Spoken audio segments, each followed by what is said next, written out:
You ready?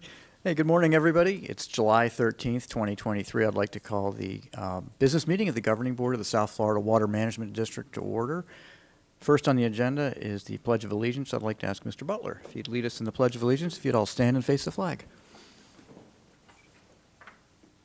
I pledge allegiance to the flag of the United States of America and to the republic for which it stands, one nation, under God, indivisible, with liberty and justice for all. Well, thanks very much, Ben, and thank you all for being here. It's good to see everybody. I left Sanibel this morning at 5:30, and it was 83 degrees. So I hope it was a little cooler where you are. I doubt it. I think Vice Chair Wagner, are you on the phone? I'm here, Mr. Chairman. Great. Good morning. And Mr. Martinez, are you on the phone? I am here, Mr. Chair. Thanks, and happy birthday. As you saw, as you came through the lobby, the employee committee is hosting a bake sale today. So if you didn't have time to pick up a treat, I'd encourage you to do so after the meeting. I'm hoping this isn't going to be a super long meeting, so you might need something to get you through to lunch. Board members, I'm going to ask that you make sure your microphone is on and that you please speak into the mic so online attendees can hear you. If you turn your head while you're speaking, drag the mic with you so we can catch your comments. Please try and get as close to the microphone as possible. Members of the public on Zoom who wish to address the board may use the raise your hand feature. If members of the public are having any trouble and need help, please go to our website, sfwmd.gov, and click the Ask Us button at the top of the page, and staff will help you out. If you're using a phone and you'd like to comment, please press *9 to raise your hand and *6 to mute and unmute. As a courtesy to others who wish to speak, members of the public are asked to comment only once on each topic. We will take public comment first from those who are here in person and submitted a comment card, followed by those who raise their hand on Zoom. Now we're going to move on to employee recognitions. We can all go down into the well. Thank you, Mr. Chair. Got a few this month. I would like to start this month by recognizing our July 2023 Employee of the Month, which is Jenna Bobseen, a lead engineer and project manager in the Division of Ecosystem Restoration.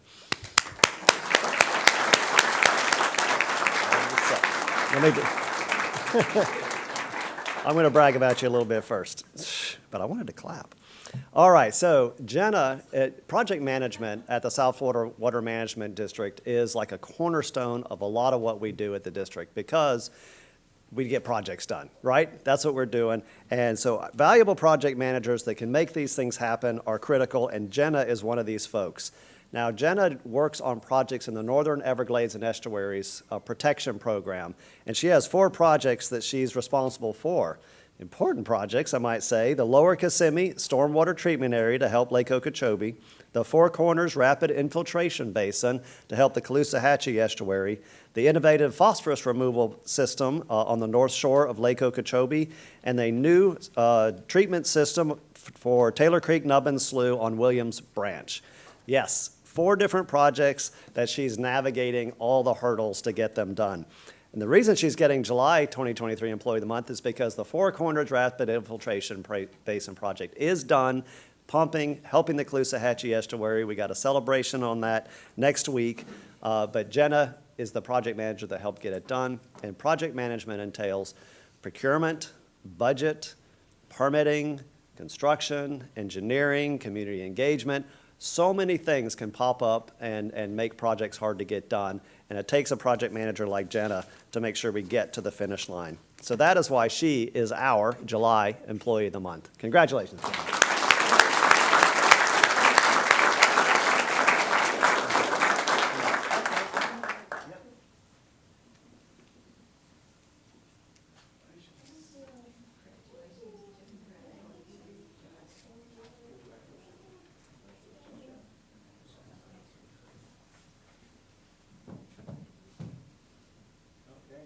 Smiles in 3, 2, 1.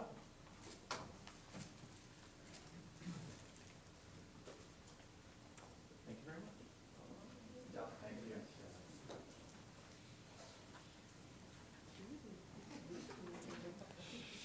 you. All right, our July 2023 team of the month is the C8 and C9 Watersheds Flood Protection Level of Service Adaptation and Mitigation Study Team. That consists of Madahel Ansar, Ruben Arteaga, Carol Ballard, Lehar Bryan, Christine Carlson, Devon Daniel, Tebebe Desalegny, Angie Fretwell, Syed Haji Mirza, Jack Islamone, Zongwei Lee, Carolina Moran, Vijay Mishra, Sasha Nair, Akin Owosina, Armando Villaboy, Naming Wang, Jack Zen, Lee Chun Zong, and Hong Ying Zhao.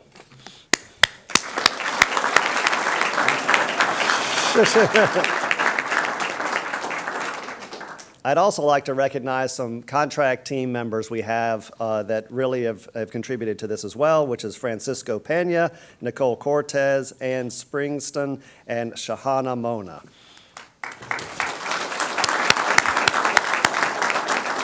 Now, so the C8 and C9 basins are in North Miami-Dade and South Broward County.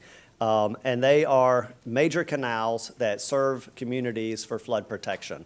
They were built in the 50s and 60s, and at this point, they are, development has occurred, the watershed has changed, the sea has risen, and the gravity-driven system is facing challenges. And so what it takes in these circumstances is a robust team to engage the communities through a planning effort. You've seen our planning efforts with SERP. It's a similar planning effort for flood protection for these two basins.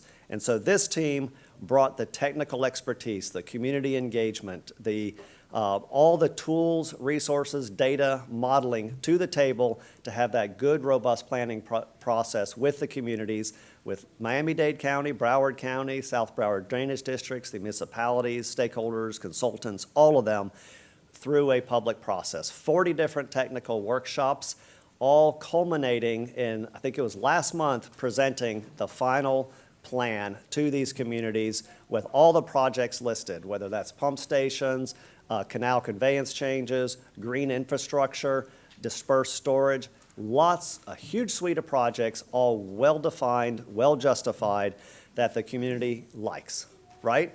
That's what's critical here. This team delivered it. Now we have projects that can feed into a core planning projects. We have projects we can apply for grants that are very well justified, and without the efforts of this team, that would not have happened. So that is why they're our July 2023 Team of the Month.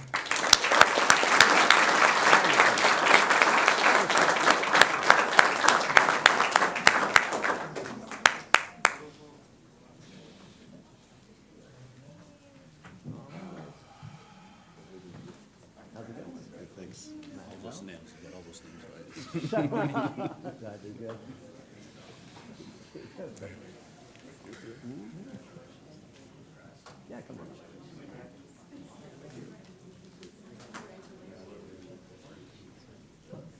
Very good.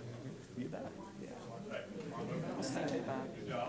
I'm sure you played some kind of role.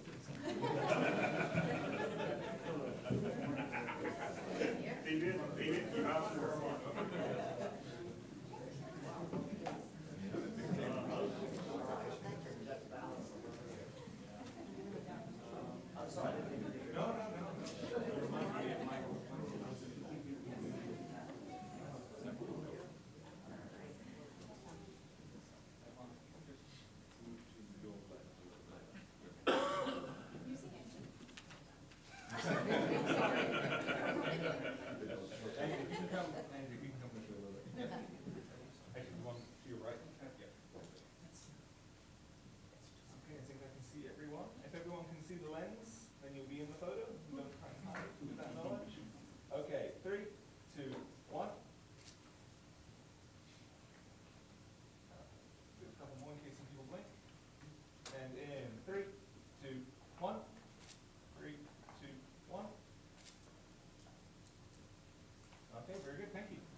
Congratulations, good work. Lots of work on that one. Great job. Great job. Thank you. Good work.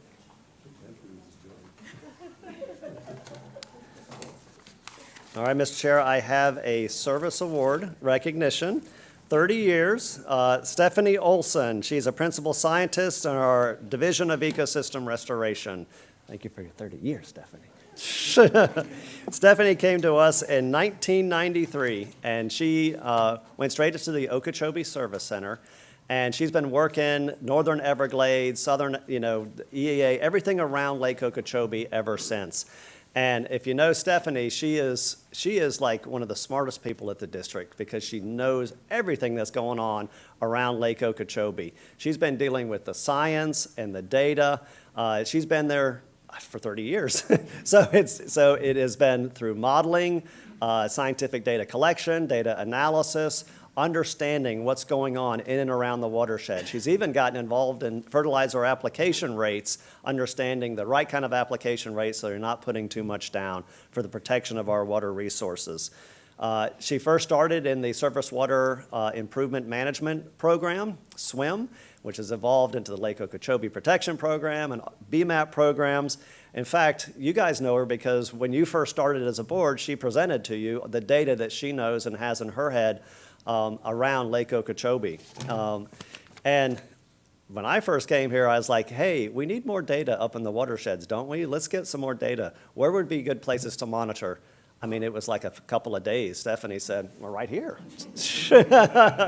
She knows where those sites are. She knows how we can get to them. She just is that wealth of knowledge that we really can't live without at the South Florida Water Management District when it comes to water quality and protecting our water resources. I'm also told that she's a big fan of Star Wars. So not only thank you, Stephanie, for your 30 years of service, but may the force be with you.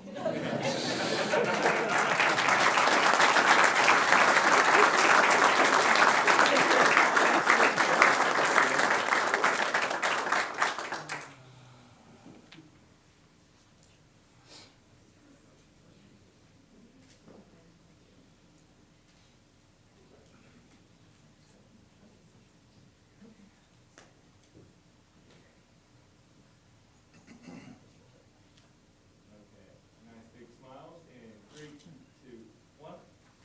3, 2, 1. Perfect. Thank you very much.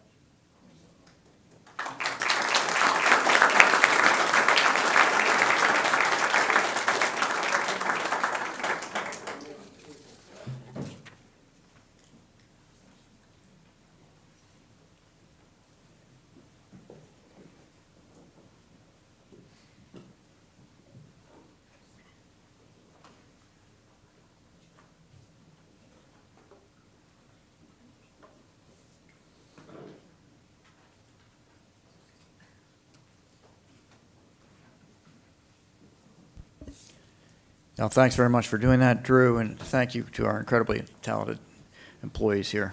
It's a real honor and privilege to be able to work with such professionals.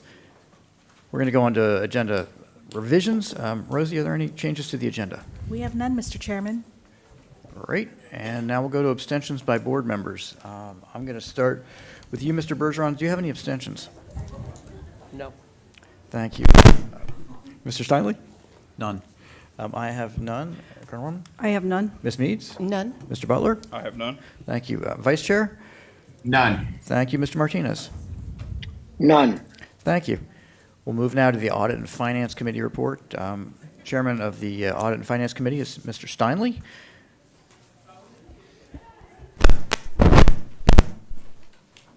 Thanks, Mr. Chair.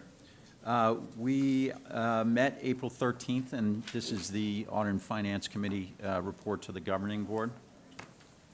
The Treasurer's investment update, this is as of December, end of year, last year.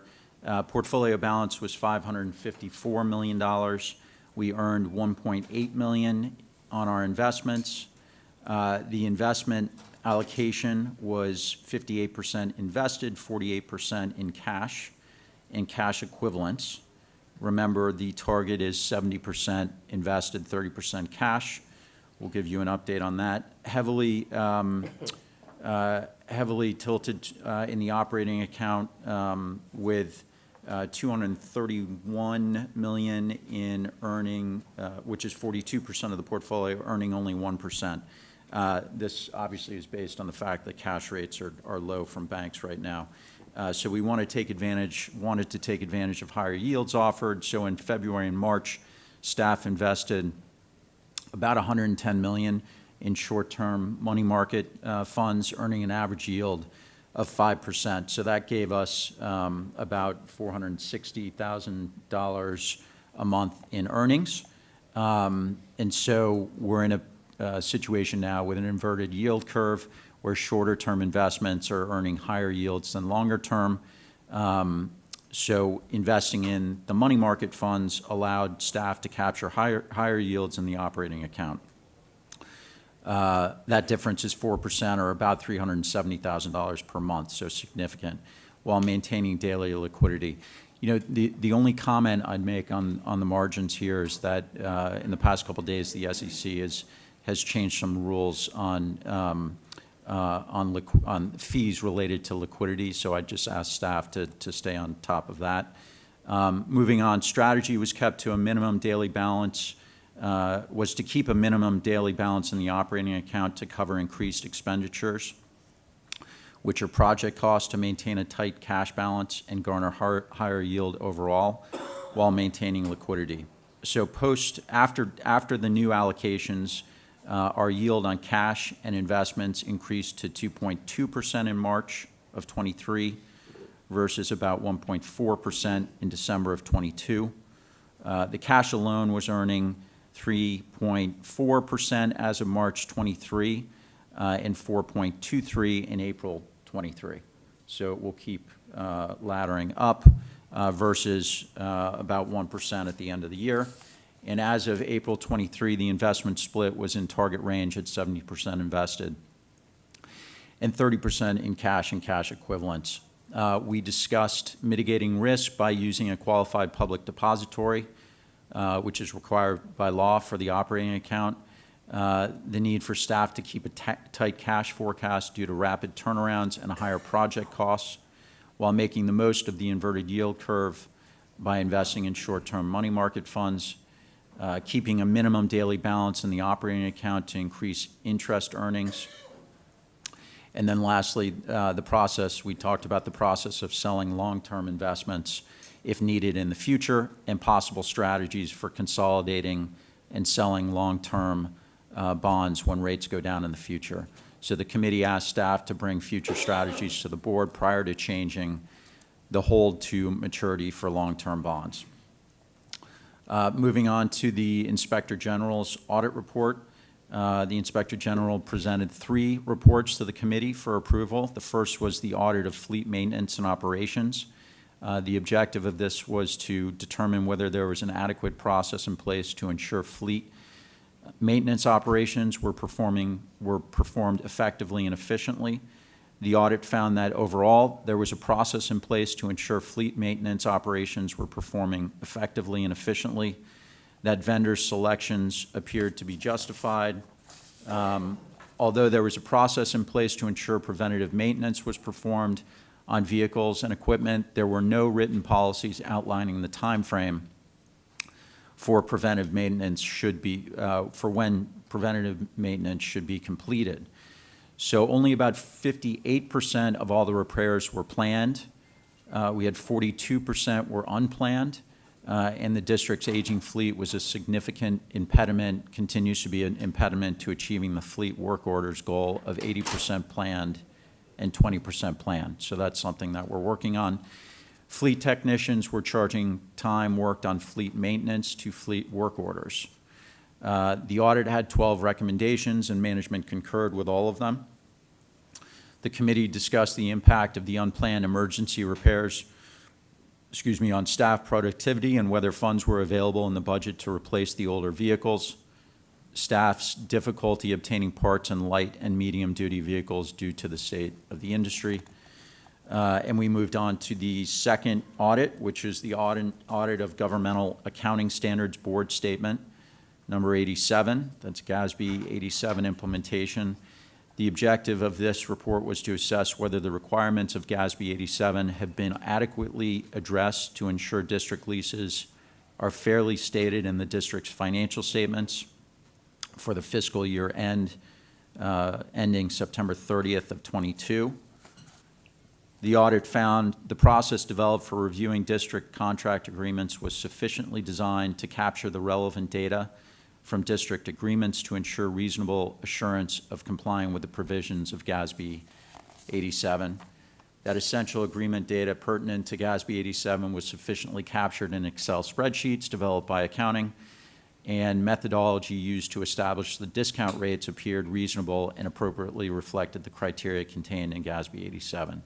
That report did not contain any audit recommendations. The last audit report was construction change order monitoring. The review period for this was March 19th, 22 through September 30th, 22, and the purpose was to assess whether change orders negotiated during the review period were negotiated in accordance with contract terms and conditions. Verify cumulative change order amounts as a percentage of original contract amounts, compare those change order percentages to industry benchmarks, and then to identify all construction change orders the governing board approved during the 3 fiscal years 2020 through 22. And that review found that all 27 change orders were accurately input into eBuilder, authorized appropriately and accurately calculated. That current change order average percentage for the review period was calculated at 8%, with all contracts considered, and then 3% with 2 outlying contracts removed. That percentage was within industry standards. The governing board approved 7 resolutions for construction changes during these 3 fiscal years, again, 20 through 22. The total of those change orders was approximately $114 million, of which $110 million, or 97%, was for 2 larger change orders. And then the discussion revolved around 2 items, the outliers, which were identified by dollar amounts, and secondly, the importance of including all the change orders, including the outliers, on future reports. And that was the audit and finance meeting from April 13th. Thank you, Mr. Chair. Thank you, Chair Stelling. Does anyone have any questions or comments? My only comment would be thank you. It's a lot of work. I appreciate it. We'll go now to the approval of minutes for the June 8th, 2023 meeting. Does anyone have any changes to the minutes? If not, is there a motion to accept? I'll move to approve. I have a motion. Is there a second? Second? I have a motion and a second. Is there further discussion? Hearing none, I'll call that question. Mr. Bergeron? Yes. Mr. Steinle? Yes. I'm going to vote yes. Ms. Mead? Yes. I'm sorry. Colonel Roman? Yes. Mr. Butler? Yes. Vice Chair? Yes. Mr. Martinez? Yes. Thank you. That passes unanimously. We'll go now to our Executive Director's report. Mr. Bartlett? Thank you, Mr. Chair. Got a brief report for you today, but I absolutely want to start. I want to start that report by wishing Charlie Martinez a happy birthday. Now, normally I would break into song, but I know we've got a busy agenda before us, so I will not do that. Thank you. Thank you, Drew. Thank you very much. Happy 50. No, he's not 50. Okay, I'll take it. I'll take it. So on to the C-43 Reservoir project, the Caloosahatchee Reservoir update. Mr. Chair, it's been a little more than 2 months since we terminated C-43 Water Management Builders Lane construction, and things are looking really good out there. We're making great progress on the continued construction. There are 20 subcontractors and vendors on site with 150 employees swarming the site to continue construction. We've finished the perimeter canal around the construction site, and last month we poured more concrete at that construction project than any prior month of the project history. So things are moving. And also, very importantly, we executed a contract with Phillips and Jordan to place the soil cement on the interior of the embankment. Now, Phillips and Jordan has committed substantial resources to make sure they expedite this very important part of the project. And they will be working in both cells, it's a 2-cell reservoir, simultaneously to get that placed. To me, it is clear that we made the right decision to terminate Lane construction because the new project is expected to deliver it years ahead of Lane, given the pace that Lane was producing on that project.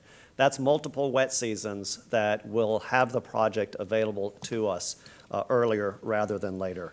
So I'd really want to acknowledge the project management team out there that the Monday after the termination, they had the site already, moving, contractors hired, continuing to progress the work, and now here we are really moving very well on that project to get it done.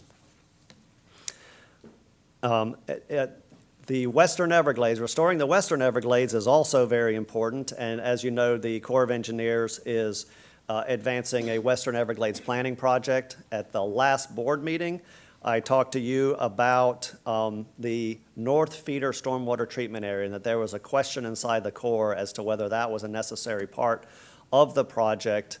It is a stormwater treatment area in the C-139 annex on our land, former Citrus, to divert water away from the Interceptor Canal, which is the canal that cuts through the Miccosukee Reservation into the water conservation area, which we want to restore. The good news is we are told that Secretary Connor and General Graham made the command decision to proceed with that stormwater treatment area in the project, which is big news because if they had not made that decision, I'm not sure how the project would have been done. It was a necessary component. I know Mr. Connor is very interested in moving this project towards WRDA 2024. Jennifer Reynolds and her team are engaging the landowners on the western feeder to make sure the hydrologic restoration of the Kissimmee Billy is well understood and all its concerns are addressed. But right now, with that decision made, that clears one big obstacle to getting this project authorized as Secretary Connor wants to in WRDA 2024. So those are the updates I have for you, Mr. Chair. I know we have public comment next, and I also know that we happen to have Ms. Thurlow Lippish online who would like to address the board. And so what I would like to do is yield the remainder of my time as we transition to board comments so she can actually talk to you guys. I know she wishes she was here, but fortunately we can unmute her and bring her online because I know that we all value her friendship. Thanks, Mr. Bartlett. Mr. Olipich? I believe we're connecting her now. We're connecting. Good. We'll start public comment. We'll start with Mr. Olipich, then we'll go to comment cards, and then we'll go to those who are on Zoom. Hello, everyone. Good morning. Am I coming in? We can hear you. Thank you so much. I just have a few words to say. Thank you for this time. I'm Jackie Thurlow Lippish, and I'm here to speak briefly as a former governing board member of the South Florida Water Management District. I am here to say something I did not say at the last governing board meeting. I am here to express my gratitude. I am here to express my appreciation for the tremendous knowledge, help, and time shared with me by so many exceptional and outstanding staff members. I am here to say what a privilege it has been to serve on Governor DeSantis's South Florida Water Management District Governing Board, the most environmental board in the long and torrid history of the agency. The board that gave a voice to the estuaries, the board that is finally turning the ship. I am truly grateful, and I remain with you because for the Spirit, there is no separation. May we keep up the fight to safeguard and restore one of God's most magnificent creations, America's Everglades. Thank you. I'll be seeing you around. Yeah, I'm sure you will. You're welcome anytime, as you know. Thanks very much, Mr. Lipich. There are other comments? Thank you, Mr. Chairman. Moving on to general public comment, we're going to start with Mr. Newton Cook, followed by Gil Smart, and then Mark Perry. And Mark Perry has a handout that I'll be distributing. Good morning, Newton Cook, United Waterfowlers of Florida. I just want to thank everyone for the last meeting when we had the presentation of the Operation Freedom. It went over really well. It's got a lot of press I might have had out in different areas and a lot of phone calls. And obviously, that's been a success, that Wounded Warrior Hunt we've had to and so we're working on funding now for two more next year, and we're working on funding actually for 2 youth hunts also. We've always had one for, I think, 15 years. So we're working on one in November and one in February, the 2 FWC youth hunt days. Hopefully at SDA 1 West, it's the easiest, most convenient, best facilities if we have any open water to hunt. The staff and the FWC staff, these things can't happen without their cooperation and help, and we appreciate it very much. Now, I don't have to tell you what's going on at the lake, do I? You know, I hate to tell you, I told you so. But when you hold that lake high and you kill the vegetation and summer comes along, guess what? Well, we held it high. We got no vegetation cleaning the water. The WCAs are above schedule. The lake's pushing 15 feet. You know what's saving us? Sahara dust. Sahara dust is what's saving us, because normally there'd be a storm or two out there headed our way. Now that's luck, but you can't manage the lake based on luck. You can't gamble.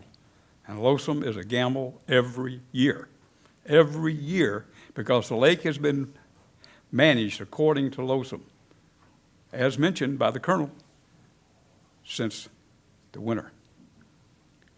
Now, why in the world are we going to let this thing continue, knowing that year after year after year, we're going to take a gamble that just 1 or 2 storms going to blow out the estuaries like they've never been blown out before, and the water's dirtier than it's ever been in the history.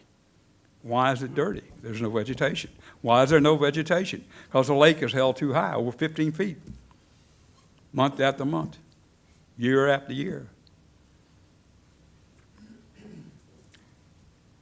We have to do something about Lonesome, or the situation we face today when the next storm comes this month or next month.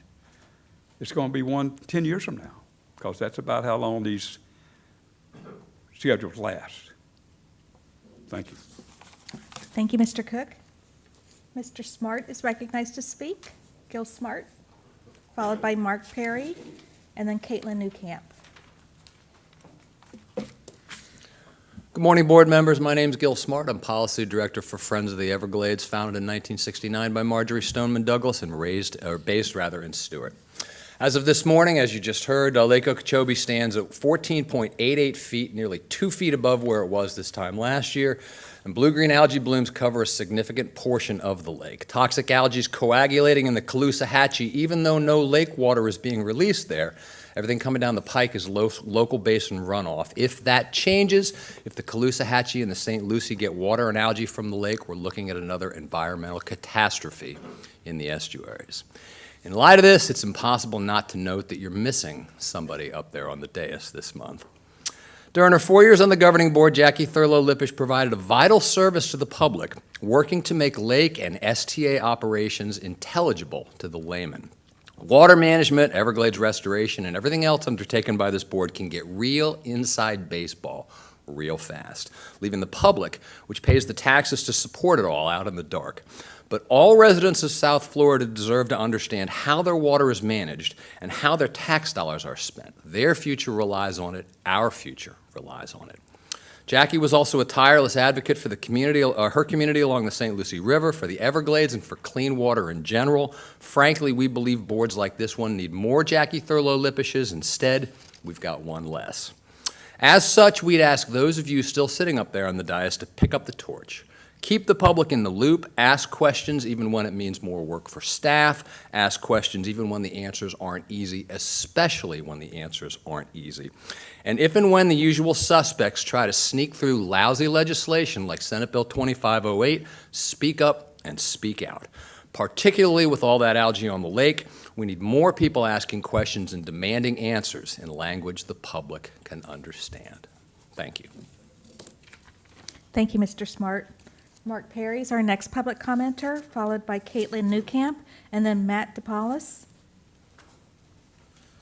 Morning, Governing Board. Mark Perry, Executive Director at Florida Oceanographic.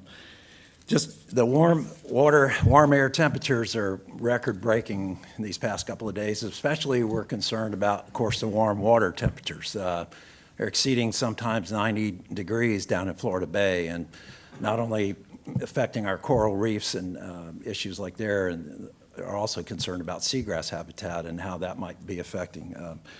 It's a long-term trend. We may be seeing this as a new normal for these extra warm temperatures, but we all ought to be concerned about that. As mentioned, the lake's very high. I was out there yesterday at Port Mayaca, and there's it is high, and it's critically high for this time of year. If we get a tropical storm like we did last year and the lake could jump up 3 feet or so, we're going to be in trouble. We're going to have to discharge. There are toxic algae blooms. The blue-green algae blooms are right there at Port Mayaca, but they're also inside due to lock structures. And those locking through have concentrated in some of the pockets inside the basin there, inside the C-44. And the concern is obviously if we get high concentrations, high toxicity, and we have to get a release, and that makes it down into the estuaries, you're exposing more community to those kind of blooms. What we're talking about too is that the blue-green algae task force has met recently and talked about things, how to address, of course, and readdress the fact that we have these blooms. And they've looked at the BMAP process and the BMAP reduction in nutrients in the upstream in the watersheds. I got 2 handouts for you. One is got Jen Reynolds' picture on the front, which is from her presentation last year. And this is a great presentation, which I hope you can do again this year pretty soon. Kind of an annual update of the NEP, the Northern Everglades and Estuaries Protection Program. It encompasses the 3 different BMAPs and the 3 different things in the Lake Okeechobee, St. Lucie Estuary, and Caloosahatchee BMAP. And she did a great job in putting the monitoring out there and showing that we monitor those watersheds and that some of those are 5 times higher than the TMDL. We really need to have that monitoring data and work with the other agencies to implement BMAPs. The other one I handed out was our comments on the recent 5-year review of the St. Lucie River BMAP. In this case, they're not meeting the milestones. They're not meeting the reduction goals after 10 years, so they're kicking it down the road for another 5 years to a 20-year plan to complete BMAP. This is really not acceptable. We really need to work with the agencies to implement a plan to try to get these watersheds cleaned up in order to meet the TMDLs downstream in the lake, in the estuaries, and even downstream. So I encourage you to kind of look into that. And if you have any questions or after you look over the materials or we talk more about it, I'll definitely be here and available to get together. Thank you. Thank you, Mr. Perry. Caitlin Newcamp is our next public commenter, followed by Matt DePaulis.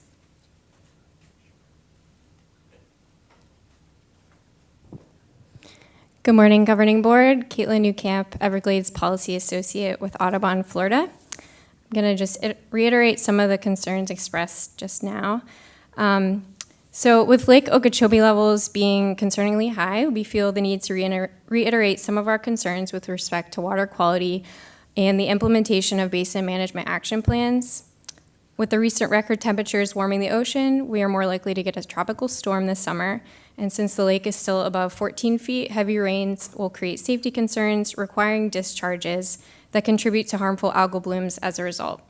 So we feel now more than ever we need a viable solution to our ongoing water quality problems that contribute to these annual harmful algal blooms. DEP held a Lake O BMAP annual meeting in early June and recently hosted a BMAP webinar for stakeholders focused on remediation plans for wastewater treatment.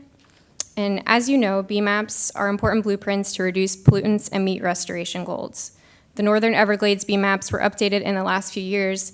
However, since none of them met their respective milestones, the new deadline for meeting and adopting nutrient BMAPs is now July of 2025.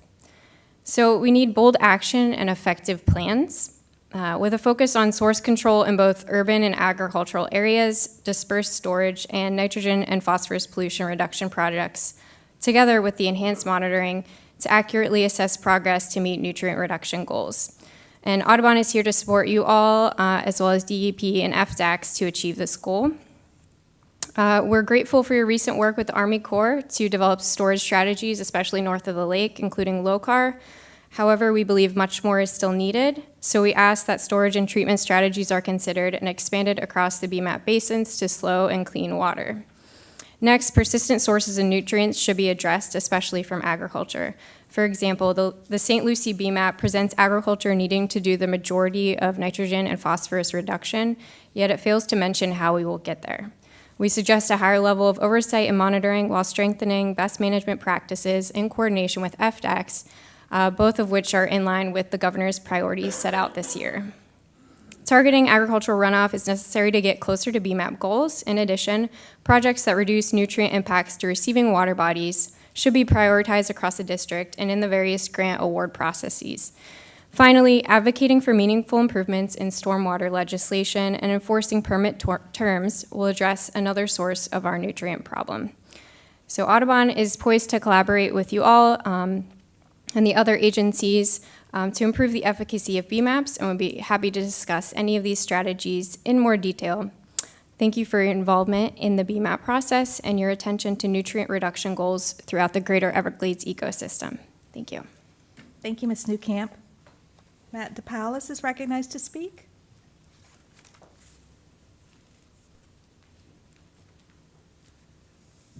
Governing Board, I'm Matt DePaolis. I'm the Environmental Policy Director for the Sanibel Captiva Conservation Foundation. I'm here today because we have a problem on the Caloosahatchee, and it's no secret. You've heard it mentioned today already. We're seeing blue-green algae blooms, and we're staring down the barrel of the lake height that we're looking at right now. And it's important to realize that these blue-green algae blooms that we're seeing right now along the river aren't connected to the lake. We're not getting releases. Those are all from basin runoff that we're experiencing in our own watershed. And we don't have a clear path to see how we can fix that. When you look at the Caloosahatchee River Management Plan and the water budget, we have about a 400,000 acre-foot deficit. And the C43 reservoir is going to take about 170,000 acre-feet out of that, but we're still looking at this massive question mark for how do we fix the rest of that storage. And we're sitting in a pretty unique space right now where we have all this momentum going towards water quality, going towards restoration. We're all attending ribbon cuttings. Everyone's really excited that projects are being done and completed. We have this momentum, and we have a clear direction from the governor through his executive order for the water districts all over the state to look for creative solutions to solve some of these issues. And my fear is that we're going to come out of the end of this era of momentum and projects, and we're still going to have that big question mark left in the storage budget of the Caloosahatchee River. I think there's a lot of talk about the C43 reservoir and how great it's going to be, and it is going to be great, but it's not going to be enough. So my fear is that we're going to come out the end of it and everyone's going to say, great, we did it, we're done, and we're still going to have all these issues for water storage in the basin. So I think we're at a place right now where we can capitalize on this moment, we can capitalize on this momentum and this desire to clean up the water and improve the storage capacity for the coming seasons, but we don't really have the direction for how we can do that. So I think this would be a great opportunity and a great time for the district to evaluate, first off, is that the water budget still the same as what we think it is? Is it still a 400,000 acre-foot deficit? Or have we made up some room somewhere in the system that that's not even the number we're aiming for now? And after that evaluation is done, I think it would be really helpful for a study to be done to assess what solutions we can approach to solve this storage issue in the river.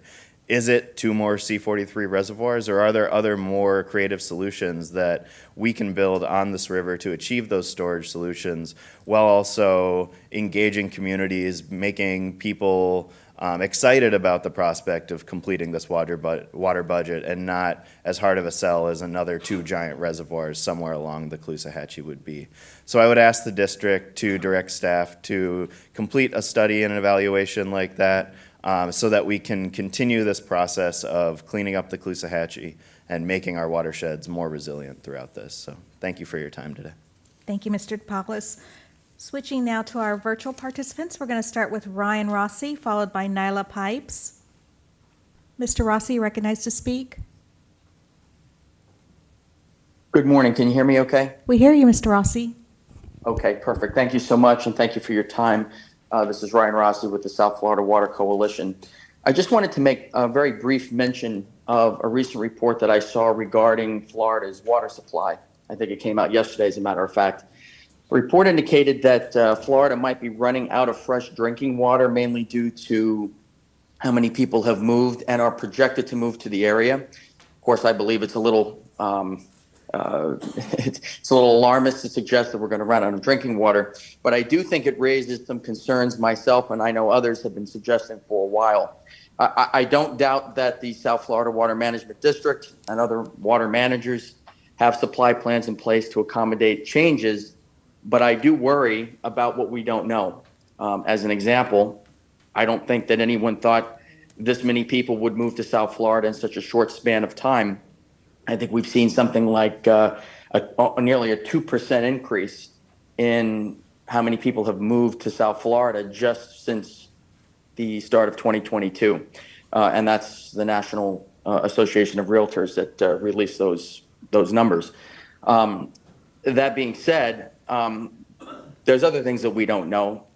A bit unrelated, I don't think anybody expected water temperatures to be as hot as they are. I think somebody just mentioned that in their public comment. My point is that despite our best efforts sometimes to make accurate predictions and planning, there are things that change. And sometimes those changes happen a lot quicker than we expect. And so I think we have to be ready for that.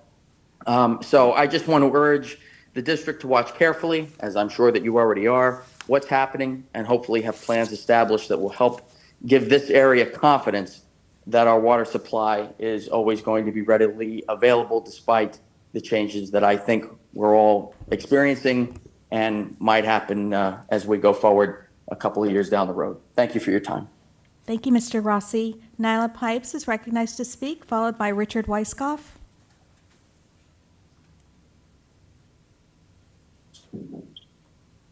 Sound check. We hear you, Ms. Pipes. Fantastic.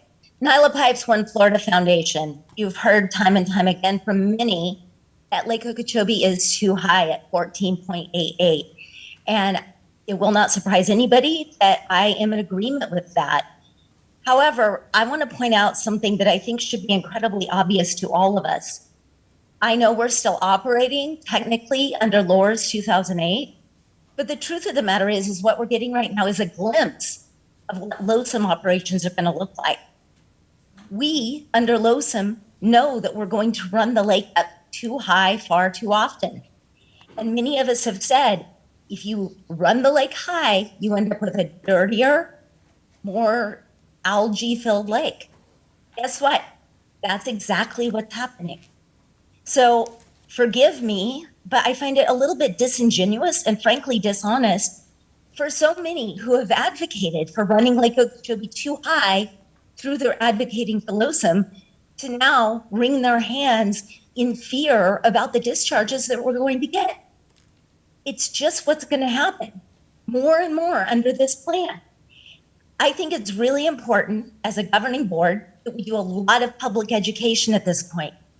There's a lot of messaging coming out of some of these groups saying you didn't send enough water south during the dry season. We all know that you did what you could. I think it's incredibly important that we talk about the constraints on a very regular basis for sending water south, not just to keep everybody straight in their messaging, but also to make sure that all of the new Florida residents actually understand what those constraints are, what we're doing to fix them, what we did in the last dry season, heading into the wet season, etc. I think that it's time to really amp up our governing board meetings and get lots of facts out there, because whether we like it or not, this is what we live with. And I think it's important to be honest. Thank you very much. Thank you, Ms. Pipes. Richard Weisskopf is our next public commenter. Mr. Weisskopf, you're recognized to speak. Okay, can you hear me? We hear you. Okay.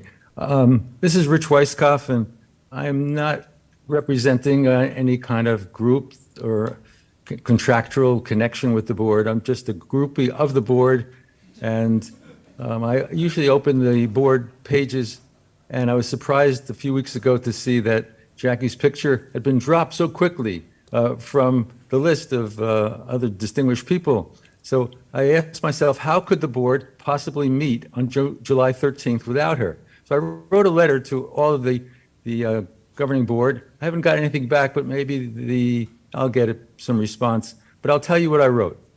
So I've been an avid follower of the board since COVID opened you up for remote viewing and participation. I'm just a professor from the University of Miami. Okay, I've seen over the years how Jackie always asked the hard, uncomfortable questions, of which now I'm really quite delighted to say that the rest of the board reacts cordially, broadening the discussion. As a result, I think the board's decision-making has been much improved and many disasters have been averted. She has been indeed the conscience of the board, and by touching the souls of the other members, she brings out the best in all of us. So I have a quick story. I have a friend who studied for a year for an advanced medical certification. Okay, at the end of this course, the administration said there's a graduation day and it's on this date and that's it. And the rest, he said, I can't go. It's a religious holiday. It was quite inadvertent that they had set the date at that time. So the rest, he said he can't go, so he'll bow out. But the class said, these guys and women were a tight bunch of principled physicians. I won't stand for it. We won't stand for it. If he's not with us or she's not with us, we won't go either. So the administration changed the graduation date. In other words, when the group stuck together, they got some results. So I urge the board to do one of four things. They might be mutually exclusive. First, stick together. No Jackie, no board business, no board meeting. Second, don't let the politicians cherry pick the board, who will stay on and who will go. Third, the entire board must resign or stage a sit-down strike in solidarity. Fourth, listen, Mr. Governor. Listen, Lieutenant Governor. This needs to be fixed. Thank you. Thank you, Mr. Weisskopf. Mr. Chairman, I have no additional raised hands. Thanks, Rosie. Thank you all very much for your comments. We'll move now to board comment. Hey, Mr. Martinez, it's your birthday. You want to start?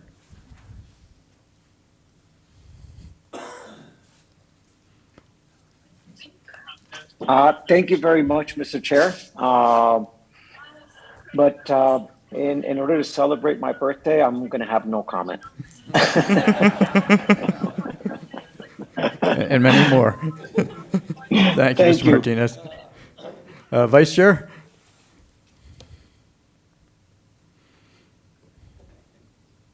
I'm also celebrating Charlie's birthday with no comment. All right. Mr. Bergeron?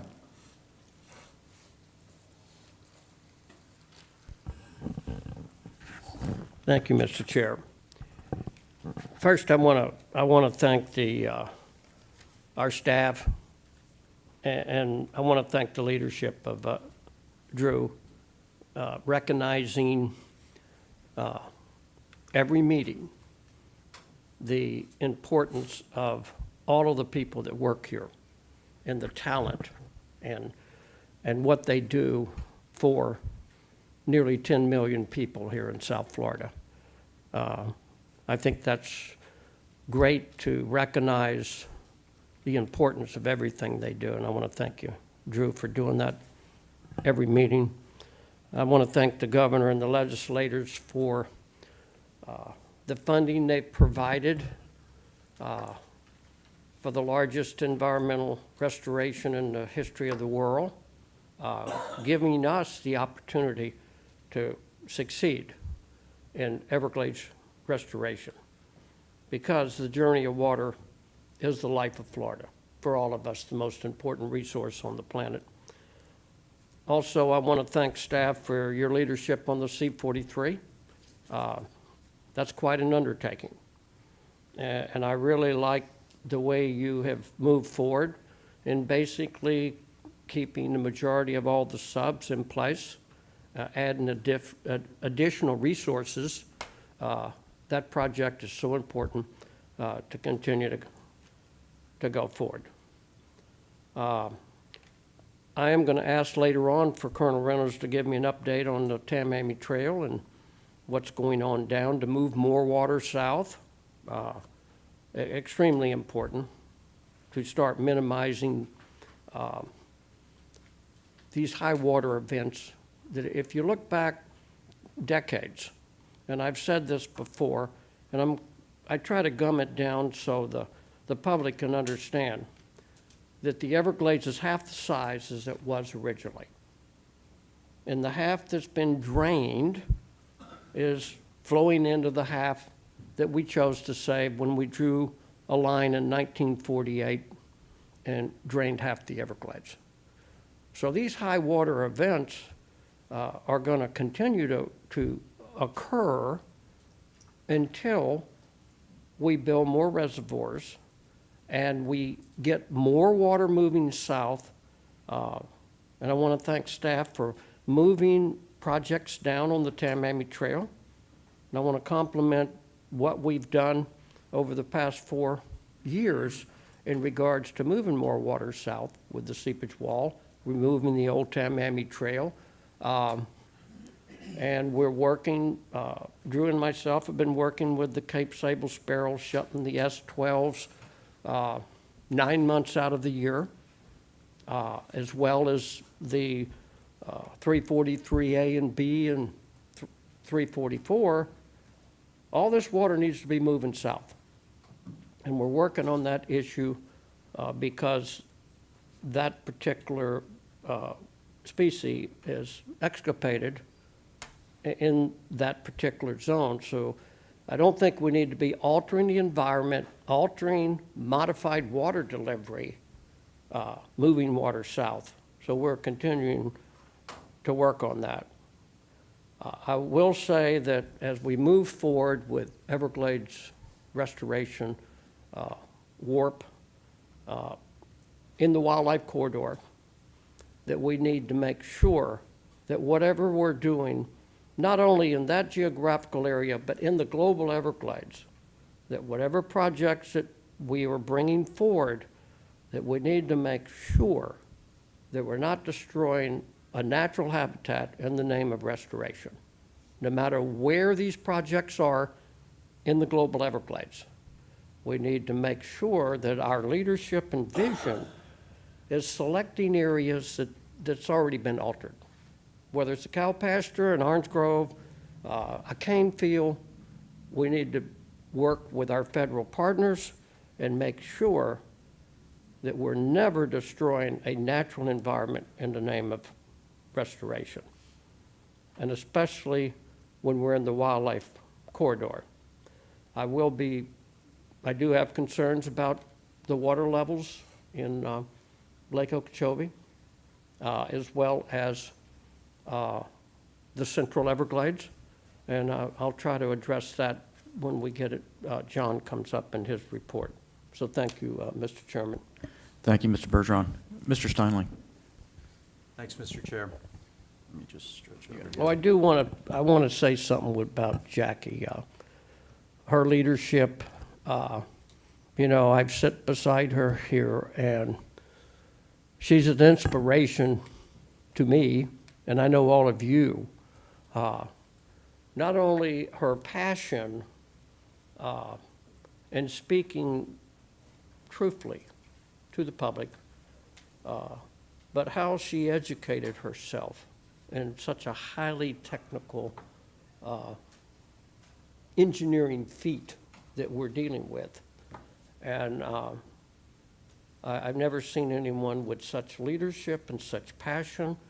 And we're going to miss her dearly. And I truly hope to see her back here with us. She is a superstar, and I've been very honored to meet her and meet such a wonderful person that is truly outspoken to the public. And so, thank you, Jackie, for everything you've done for the people of Florida. Yeah, thanks, Mr. Chair. Let me build on that, Ronnie, too. I would just say that the commitment and perspective that Jackie has brought to the board has been tremendously important. It's been important to me in terms of learning and getting a different perspective. It's important, I think, to the progress that we've made with all the projects. And as we have to do with all of these things, sort of triaging and prioritizing. And I think she's brought a incredibly helpful perspective on that. And just to give everybody who might not be as familiar with the board a little bit of perspective, this board is meant to represent different elements of Florida's citizens, you know, whether it's government, whether it's industry, the environment, agriculture, finance. And I think each of us brings a unique perspective based on that, and we have a very balanced board.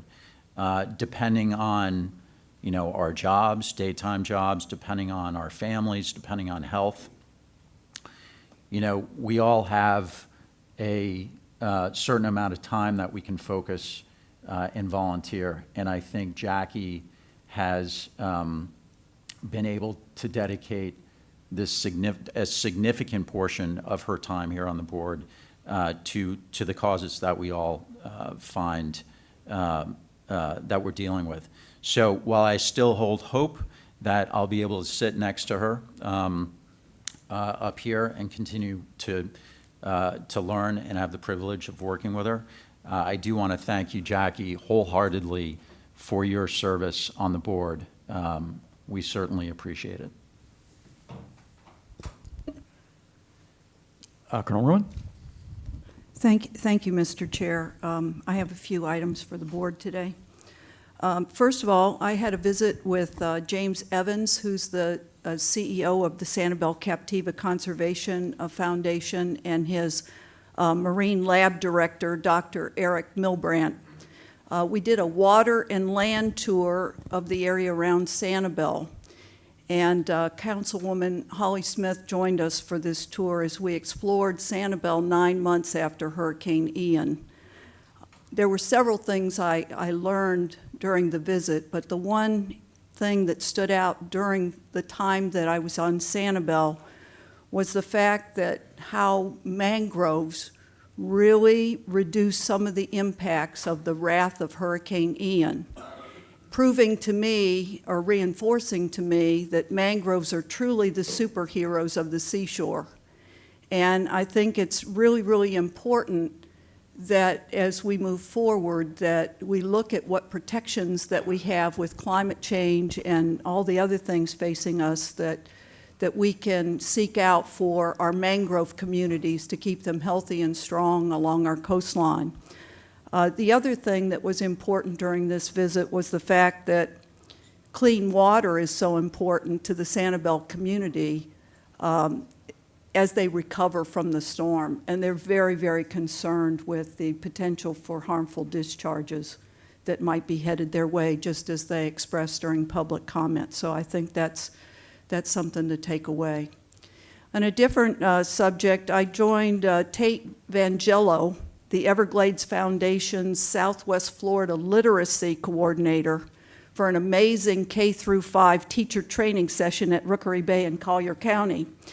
And the Everglades Foundation has been running this program that's intended to provide Everglades-specific science curriculum to Florida kids so that they can learn about the ecosystem that's in their backyard. And it was an incredible program, and the program has just been expanded to Southwest Florida because they got their own program coordinator. And it was an incredible day with the teachers, and it's an extraordinary way for children to start learning young about the Everglades, Mr. Bergeron, and start getting them exposed to it. So it was a great program, and I want to thank the Everglades Foundation for inviting me to see it firsthand. I'd also like to thank Wes Carlton, the president of the Florida Cattlemen's Association, for inviting me to join, to be a part of this year's Cattlemen's Convention. I really enjoyed having the informal time to meet with the association's members and to learn what's top on their mind in terms of the issues. And it's an honor for Marco Island to host this convention, and I'm really happy that I got a chance to participate this year, so I want to say thank you. It was really busy in Naples and the Picayune Strand over May and June and July. I'd like to thank the Ecosystem Restoration Task Force members for taking the time to visit the Picayune Strand Restoration Project. It was great to have the U.S. Department of Interior Assistant Secretary, Tanya Trujillo, and also Florida Department of Environmental Protection, Sean Hamilton, and Assistant Secretary Adam Blaylock visit the Picayune Strand Restoration Project, and other senior officials. For many of them, it was the first time to the Picayune Strand, so it was really great to have them out there, and I want to thank the members of the district staff and the Corps of Engineers staff for supporting this visit. I can assure you that from some of the follow-on conversations that they got a real great picture of the scale and the scope of the work that this district does. You know, once you go out there and tromp around in the heat out there at the Picayune Strand or any of our major projects, you realize that it's huge. It covers a major expanse. I mean, C-43 is another one that comes to mind, but they're all big. Last month, I'm sorry I wasn't able to join you in person for our governing board meeting. I would like to thank Colonel Hill for the award presented to South Florida Water Management District and the challenge coin in recognition of our partnership with Wounded Warrior and also Operation Outdoor Freedom. As a career military officer, I really appreciate the importance of these positive programs for our veterans, and it was really an honor to be recognized with that award. Today, I followed through on the chairman's challenge, and I delivered some cupcakes that were made with my homegrown vanilla that was cured and processed. Took over a year for me to get these vanilla beans to a point where I could bake with them, but the chairman challenged me, and really he didn't have to do much, but I'm happy to share. Eat at your own risk. Eat at your own risk because that's all homegrown and cured right in my backyard. So I hope you enjoy them. And finally, I'd like to thank Jackie for her 4.5 years of service with the board. Certainly, I've enjoyed our time together, and your many contributions will certainly be recognized through these historic times. Thank you. That's all I have, Mr. Chair. Thanks, Colonel Roman, and thank you very much for the cupcakes.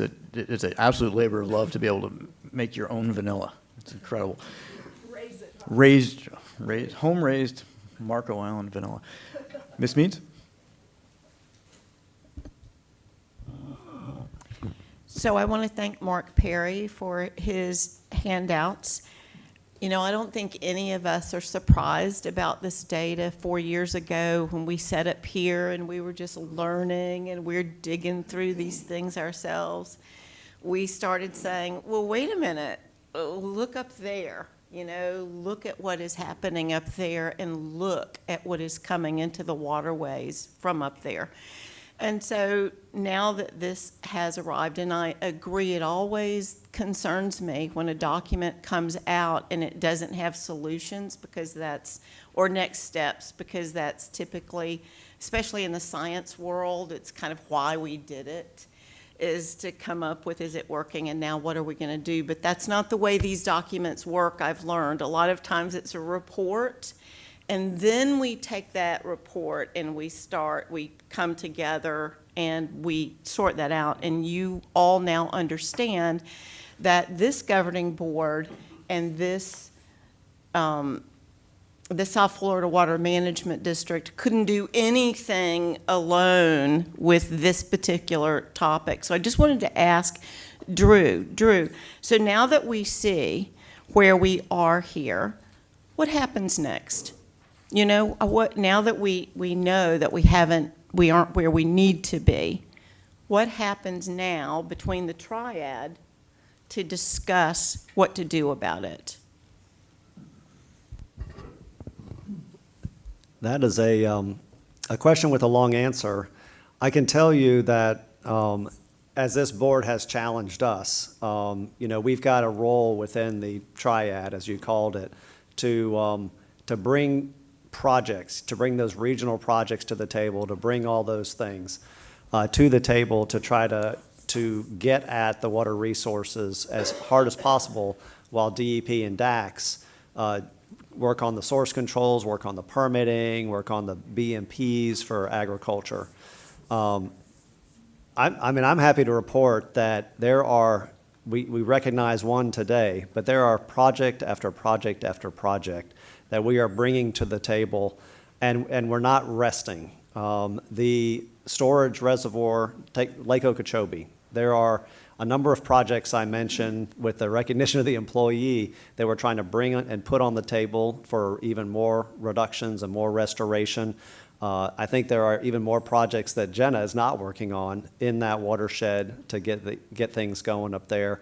And then, of course, we're bringing the whole SERP storage reservoir to the table. And when you can collect 200,000 acre-feet of water before it gets into Lake Okeechobee, that gives you lots of opportunity to make sure it's good water. And then you go over to the St. Lucie estuary. We picked up the southern reservoir from the Corps so we could get it back on the table quicker, you know, the southern C23-24 reservoir. The Corps is poised to break ground on the north reservoir. They're building the stormwater treatment area. We are designing and hope to break ground on the C25 reservoir, which is up near St. Lucie. We're building the interconnect to eliminate those discharges. And then we've got extra land left over from our purchases for the C23-24 reservoir that we're retrofitting to hold water to prevent it. So all those projects are actually in the works and happening. They're just not online yet, right? And the same thing's happening with Lake Hicpochee restoration, BOMA restoration, the Four Corners and the Caloosahatchee side, the C43. So all these things are happening from our standpoint and what the district is doing to try to move this needle, because that's what we really want to do. And so I can't wait to ribbon cut on all those things because those are game changers, every one of those projects. And so that's what we're doing. We continue to work with FDACS and DEP on all the other types of activities that really aren't in our bailiwick. We're, of course, out there doing the monitoring and the science to know where the hot spots, if you will, are to try to move projects forward there. I tried to be brief, but there's probably more we could educate you on. Yeah. And when we were in Naples 2 meetings ago, and we went and we looked at the land that had just been like a nasty little canal behind right? And I asked the question, well, how do you do this? For those of us, a small group of us that were back there, here's what I find. If I had any advice myself for the world about this, and I do, they have taken that nasty little direct canal that was terrible, and they've turned it into a living, beautiful filter marsh. And so then the question was, for me, well, how do you do it? Oh, it's all very complicated. Well, it is all very complicated because I have some land and I'd kind of like to do the same thing. So I started digging through it, and what I've discovered is that there is no easy source of information. If you're just a human being who has a piece of land or a number of pieces of land, and you care about the environment and you want to filter marsh, you want to take something awful and turn it into a filter marsh, you almost have to have a PhD in order to figure it out. Because, you know, there's money to help, the DEP will help, and you have to get permits, and you have to do this, and you have to do that, and you have to do the other. We don't make it easy. We just don't. And so if we really want to engage in different areas and get individuals to help, even if I don't even know really where to start when I dig through the information that is available on the internet, then how do we expect anyone else to do it? So I don't understand why it's so difficult. I really don't. I don't understand why someone who's been through the process and understands it doesn't, you know, when you put a gas grill together, right? You know, it's like we need, here's the step one, here's A, here's B, here's 2, here's C, because right now it's too difficult. And I think that if we could encourage individuals to do that on their own property and take advantage of the money that is available, then that would be helpful. Dr. Weisskopf, I want you to know that you are just a favorite person of mine, and we've only barely met. But every time you call in, it gives me great joy to hear you. I love your opinions. I just love how bright you are, how brilliant, well-educated you are, and I got your email, and you're right, I didn't respond. So I will respond right now. I appreciate what you said and that you reached out to us. I am not the person who is going to be that kind of activist that strikes and says, if it's not my way, I'm not going to play, because there's so much that's going on in the world that I don't understand. What I will say is we all respect Jackie, and I think I speak collectively to say we adore her. We love Jackie. I think we all do. And we miss her. And I will honor the decision of the Senate. I will honor the decision of the governor. I hope the governor reappoints her. That will delight me. If he doesn't, I won't be angry, because I live by this rule. God orders the footsteps of the righteous. God has a plan for Jackie, a great plan for Jackie. She'll either be back here or she won't, but she's going to be great. She's going to continue to do great things, and we will see her frequently. And if she doesn't get to come back, I want you to know that you will see us having lunch at different places around Swalls Point. And that's all I have for today. Thank you. Thanks, Ms. Meach. Mr. Butler. Thank you, Mr. Chair. Follow that up to my fellow Gators. Happy birthday, Charlie. And thank you, Jackie. Jackie, thank you for the service that you have provided to the district. Knowing that you're not going anywhere, and whether you're in the audience or you're back on the dais, I have appreciated your insight, your input, and I have learned from you. And so, Jackie, I just want to say thank you. And Jackie and Charlie, go Gators. Drew, appreciate the C-43 update.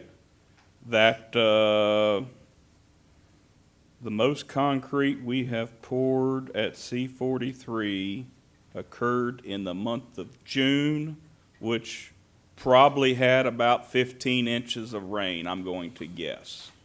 That's impressive. Disappointing that we hadn't poured that much before that.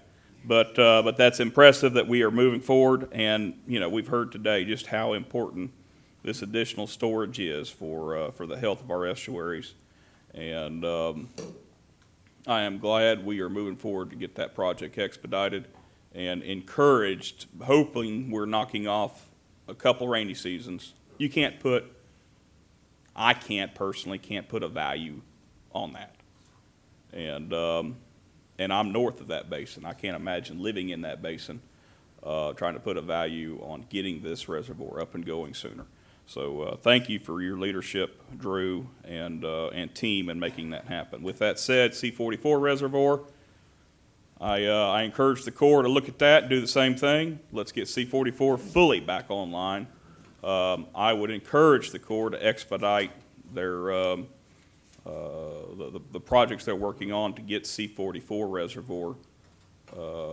Boy, it'd be nice to have it in fully online by next wet season, but I realize, you know, we've got some challenges there they've got to work through, but I encourage the Corps to step up and follow lead, and let's expedite getting C-44 reservoir back online. With that, I think we all received a letter from the Okeechobee County Commissioner on Lower Kissimmee Basin STA, their outreach, and I appreciate staff and appreciate EIP. Sounds like they are scheduling some meetings with Okeechobee County to discuss just an update and maybe some of their concerns, so I appreciate staff working on that. At the RAC Forum, I kind of tuned in. I was busy that evening, but tuned in enough to hear some of the volunteer work. Again, more volunteer work happening on district lands. I think this time, and I hate to single anybody out. I know the Lake Okeechobee Airboat Association was involved, but I forget who else was involved. But they were removing another portion of Old Bridge across the Kissimmee River floodplain. And I think I saw something like 1,000 man hours, I think it was, and equipment. And that's, you know, you can't, again, you can put a value on it, but I'm appreciative to all those volunteers that help in restoring and volunteering through those work days. One of these days, I'm gonna find time to go join them when they're up there in that area. I wrote down IFAS extension. Ms. Cheryl, you mentioned getting that information. IFAS Extension Service, Institute, UF IFAS Extension. They are a wealth of, that's their job, extension, is bringing that information together, disseminating it to the public. I would encourage reaching out to the Extension Service. They do have some documents within EDIS. I don't know what EDIS stands for, but it's their online database. Of course, the district has their own stuff too, but look into extension. You have an agent within whatever county you're at, and they can get you on the right foot when you're looking for some stuff like that. With that, Colonel Roman. Oh no. We're going to do a live test here. I haven't had sugar in 2 weeks. Charlie, we eating your cake. Happy birthday, Charlie. That's Yeah, right. happy Happy birthday, birthday, Charlie. You'll have Sorry, to ship you a cupcake. I am eating it virtually along with all of you, so we're good. It's really Roman, good. that you talked to me a little bit before about this labor of love and how you grow vanilla. I'm trying to taste and savor that vanilla because of the many hours you put into growing those beans. I mean, that was good. Thank you for sharing. With that, I think that's a good way to end my comments. Well, thanks very much, Mr. Butler. The problem with going last in comments is my eloquent board members have said pretty much everything I want to say much better than I ever would. I'm still going to flounder around a little bit. Just want to say thanks to Drew and the staff for C-43. It's such an important project for Southwest Florida, and it was a real concern to all of us when we saw the project sort of stalling. And to unstall it, get it moving again, and to have such positive news is really, really good news for Southwest Florida and all of the Everglades. So I appreciate that, and I know it's a lot of work. I know you all are now general contractors. You probably don't want to be, but I appreciate it. We won't do that on all our projects, although I'm sure John's good at it. So going back to clips for about a month, I've been seeing stuff on blue-green algae A lot of our comments today were on blue-green algae. Some of our board comments today were on blue-green algae. It's clearly on all of our minds, and I just want to sort of reiterate, maybe look at three different prongs for attacking this. And one is the monitoring and the science that we've been doing, and it's just, that I think is really helpful, and I want to make sure we keep doing that. I know it's expensive, I know it's, our budget's tight, but that's something I think we need to pay attention to, because when I look at places like Cape Coral, when I look at places like North Fort Myers that are having blue-green algae outbreaks right now that are not coming from discharges from the Caloosahatchee, that's coming from the local basin. So what we need to do is figure out, okay, what's feeding that? And Lawrence is, I'm sure, going to tell me exactly what's feeding it. But I want to know not only what's feeding, but where's it coming from? So once I find those things, once I have sort of actionable intelligence, I can then take that to policymakers and say, look, this is what it is. This is where it's coming from. Now it's up to you to make the hard decision of, do we fix it? Sometimes it's a politically hard decision. Sometimes it's an engineering hard decision. Sometimes it's an economically hard decision, but it's a hard decision, and you're going to have to make it. And you're going to have a lobbyist from industry A tell you it's industry B that's the problem, and then you're going to have industry B lobbyists tell you it's industry C that's the problem. And eventually we need to sort of get to the bottom of that, and I think that's where Jackie's triangle comes in, where we're working closely with FDACS, we're working closely with DEP to try and get to the bottom of this. And so I really like to see the monitoring so we can do that, and I think it's really important because I think that's what the public wants. I hear that more and more when I'm out in public. That's sort of the first thing it asks is like, why can't we fix this? And I think it's fixable. And I think it's not something any one industry is going to do. It's something all industries are going to have to do working together. And I think it's doable because I think we're smart as a species, and I think we can figure it out. Jackie, just want to say to you, thanks so much for all you've taught me and for your passion for this issue in the past, in the present, and I know in the future. Whether you're sitting next to me on the dais, whether you're standing in front of me, it doesn't matter. I'm always going to listen to everything you say very, very closely. So that's my comments, and we will go now to consent agenda. Item 15 requires a 2/3 majority vote. So does anyone have any comments on consent? Or if not, can I have a motion and a second to approve consent? Mr. Chairman? Yeah. Oh, I'm sorry. We're going to go to public comment because I forgot. Thank you, Mr. Chairman. Going back even a few more, can we go What back? else did I forget? Can we go back to general comment? I do want to note that we did receive 2 e-comments in advance of the meeting, and they are included in the board meeting packet posted on our website. And now moving to the consent agenda, we do have public comment. Thank you. Ricky Smith?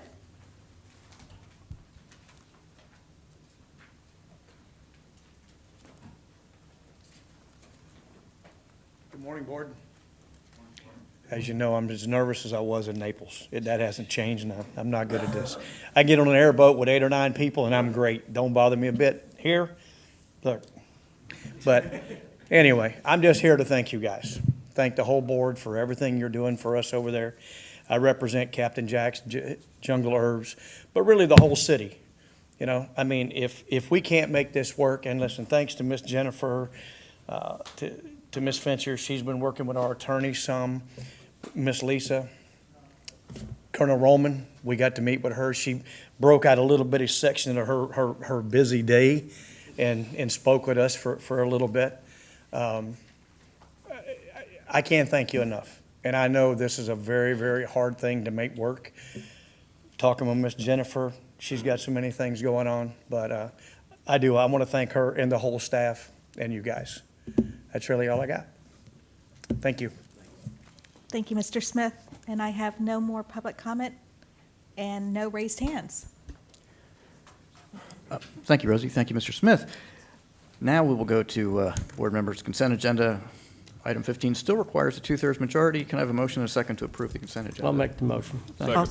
Great. I have a motion and a second. Is there further discussion? Hearing none, we'll start with Mr. Bergeron and call that question. Yes. Mr. Steinle. Yes. Colonel Roman. Yes. Ms. Meeks. Yes. Mr. Butler. Yes. Vice Chair.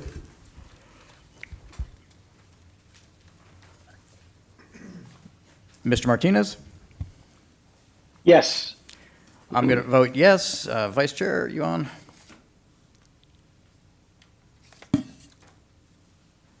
All right, that passes unanimously. Next item. Where are we? Move consent to discussion. No, we just did that. We'll go to yeah, we're going to pythons. So I'm going to call Mr. Kirkland now. Go to discussion, and I didn't get a chance to read the clips this morning, but I saw there was a headline about a big capture, so you're going to have to bring us up to date on that. I actually included a note on that in my presentation. So it's real time.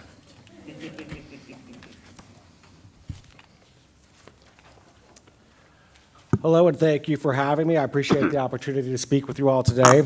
I'm the district's senior invasive animal biologist, and I manage our python elimination program. Today, I'll give some background information on Burmese pythons and their ecological impacts to South Florida. I'll provide a brief overview of our python elimination program and some of the other management efforts that we support.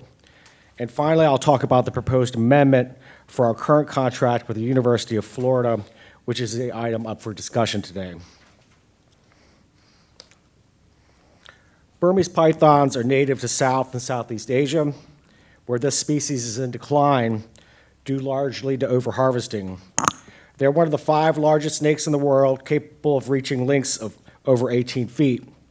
And in fact, a new length record in Florida of 19 feet was just confirmed by the Conservancy of Southwest Florida on Monday this week.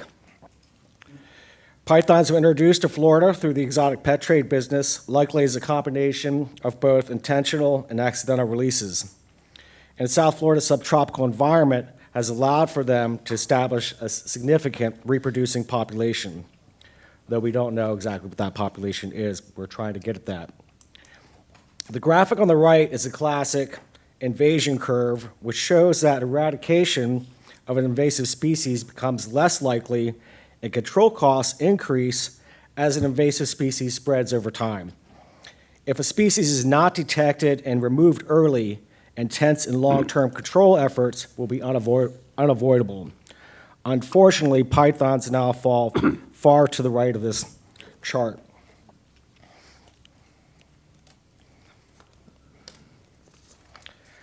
Because Burmese pythons are so well camouflaged against the Everglades landscape and very hard to see, coupled with the vastness and relative inaccessibility of the Everglades region, detection is the biggest management obstacle that we face. For example, in this photo of an ibis rookery taken by Dr. Mark Cook, there is a python hiding. Having trouble finding it? I'll circle the area where it's at. Here's a closer look, though you may still not be able to see it. They blend in so well that often it takes a trained eye to spot them. Burmese pythons are generalist predators causing significant ecological impacts. The graphic on the right shows the hypothetical diet that a Burmese python would need to eat in order to reach 13 feet long in over a 5 to 7 year period. And indeed, we are seeing severe mammal declines in Everglades National Park and the surrounding natural areas. They also pose threats to wading bird colonies and are known to carry exotic parasites and pathogens that have the potential to harm native snake species. These impacts also have direct implications to our agency's restoration efforts. The Everglades Forever Act of 1994 mandates invasive species control, recognizing that habitat restoration will never be complete while the python problem persists. Invasive species management is also an important component of the comprehensive Everglades restoration plan.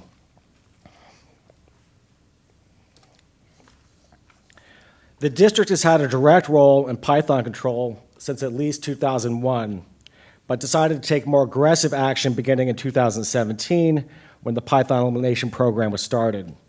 Today, our agency manages 50 paid python removal contractors, and our partnering agency, FWC, also has 50 contractors for a total of 100 in the state. They're paid hourly to survey the designated project area, and then an additional incentive based on length for every python removed. In August of 2019, Governor Ron DeSantis called for program expansions and increased efforts. This resulted in us doubling our number of contractors from 25 to 50, expanding project area, investing more into research and development, engaging veterans groups, and forming even stronger alliances with interagency partners. The governor also directed us to begin jointly hosting annual Python challenges, and I'd like to plug that this year's challenge will be held from August 4th to the 13th. So about 3 weeks.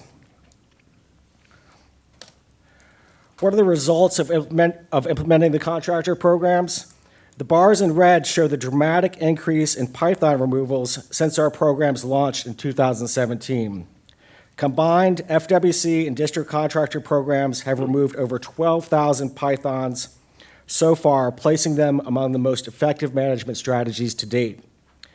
They will not be the final solution by themselves. As with most environmental issues, a multi-pronged approach working in concert will likely be our best path forward, but clearly the contractor programs are positioned to be part of the long-term management strategy. And they're a strong complement to partner initiatives. Here's a zoomed-in view of our current project area map. Our program began almost exclusively in Miami-Dade County. Now it stretches over 4 million acres, which is approximately 6,000 square miles, and spans 11 counties. Note, not all counties are shown in this zoomed-in version. And if I overlay this map with Python capture locations from the past 2 years, you'll see that they primarily occur on our levees and roadways, but do not directly address the large regions of interior landscape. Clearly, we need removal strategies that target pythons from the interior portions of our natural areas instead of solely focusing on accessible upland areas. And indeed, we do support a lot of projects outside the contractor program, from monitoring to telemetry to studies designed to get at population estimates, and we engage in a lot of public outreach like the Python Challenge. But one of the methods that I believe will help us reach those pythons from the interior locations is by using attractants. During the summer of 2021, a University of Florida study, the Lures Project, funded by FWC, put live rabbits in pens on district lands in Miami-Dade County to see if they would entice pythons to come out of their hiding places and aggregate into localized areas where they could be easier to detect and remove. I'd like to mention that these rabbits are safe and well cared for according to strict University of Florida animal husbandry standards. Pythons and other predators are not able to enter the pens. In fact, let me know if anyone would like to keep a bunny after the project concludes. They'll need to be rehomed, and they're quite cute. Results of this first phase of the project were clear that this method of using live rabbits in pens is effective, with 22 detections occurring over a 90-day period. The district is funding the second phase of this project, which is occurring this summer and next, and we chose the summer months because that's when pythons are most active. In addition to using live rabbits in pens, in this phase of the project, we are also using rabbit bedding in separate pens to test if the smell of rabbits alone would have similar results to using live animals. This is an ongoing study, and I don't have results to report yet on that. Another consideration is using live reproductively active female pythons in pens to see if this would cause male pythons to aggregate. This would require an amendment to our existing contract, and this is what we're asking the board to consider today. We do not know yet if these methods are scalable across the entire Everglades landscape, but we believe they, at a minimal, will be useful to local sensitive areas where contractors and other detection methods are generally unavailable, and would be another tool in our toolbox of management efforts.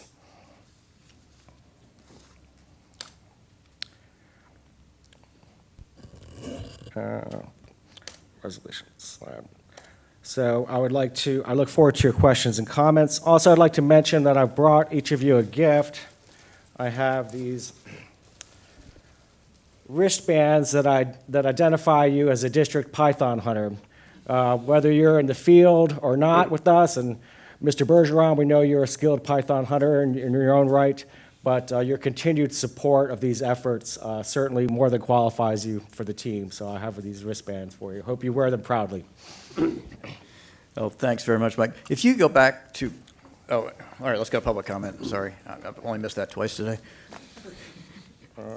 Yeah, We have no public comment, Mr. Chairman. I tried. Okay. Can you go to slide 9? If you go backwards. Yes. Just a quick question about 2022. There's a significant drop off there, and I'm just wondering if that's hurricane related, or do you know? We don't know exactly. It could be hydrology. Pythons, I have to go and check on that, see if that was a drier year. I don't remember. But sometimes when it's not as wet out there, pythons aren't as accessible to some of the levees and roadways where the contractors are generally hunting. And I'd also like to reach out to some of our partners and see if they have any explanation or have noticed a drop-off and removals from last year. I would say, though, that just 5 years of looking at the red bars is not a lot of time to make any conclusions on if the population is dropping, if that's Sure. what you're. No, I wasn't. I was just wondering if that's we seem to be going in the right direction, and then it just dropped off sort of precipitously. And I'm assuming it's too early in 2023 yet because the big catching season is in the summer. Exactly, Okay. and we're catching a lot right now, so it'll be interesting to see that chart evolve over time. So if this attractant study works, then how do you see that? How do you implement? I mean, what are you going to do with it if it does work? Then what? Sure. So again, we don't know if this could be implemented across the entire Everglades landscape, and we don't know yet if using just the smell of rabbits, for instance, would be effective. If not, using live animals is not a practical idea across the Everglades landscape. But in local sensitive areas, say Crocodile Lake National Wildlife Refuge, or perhaps Loxahatchee Refuge, areas where we have sensitive environmental resources to protect, I think that this would be an effective strategy to use. So you'd have the attractant there, and then you'd have someone standing by just waiting? I'm just trying to figure out sort of how it works. So we have, right now we have cameras that are facing these traps, and that is the detection method. There is a team working on new smart cameras with AI that could give us even faster results. But I envision also having people like our contractors regularly visiting these areas, and if pythons are there, our guys will pick it up. Gotcha. Thanks. Any other questions? Mr. Steinle? I'm sorry. Okay. Go ahead, Kind Mr. of along that line, it looked like in slide 14, are we kind of along Chauncey's line there? We just trying to get them in, or is there a way to trap them? I mean, it looked to me like that's kind of set up as a trap, an angled door, much like you'd catch a hog. So And, Dr. one-way door. McCleary is actually the lead researcher here, and he had the same idea, and he has been working on some different trap designs that he's placing around these pens, and maybe I should have mentioned it in my presentation. So far, traps in general haven't had much success for pythons. Pythons, for whatever reason, don't seem to go into traps. But we have been thinking about maybe incorporating some sort of trap into the pen where they still don't get to the rabbit, but get trapped into the pen. That also would require, pythons are living creatures, and that would require a fast response time. They can't sit in the pen for a very long time before they need to be removed. Yeah, I mean, But look at that picture, that design right there. we're thinking Yeah. about it, and it's Yeah. a really good comment. Mr. Steinle? Mike, so do you envision it's clear that the removal project has had a ton of success, but that is not surprising that the concentration of removal is around access points or levees, right? So this it would be more interiors based. Is this a solution to the interior issue? It might be part of the solution. We're also partners like the Conservancy over in Ms. Roman's area, and the district and other partners, NPS and USGS, all have telemetry projects going on, and those are designed also to get at these interior locations.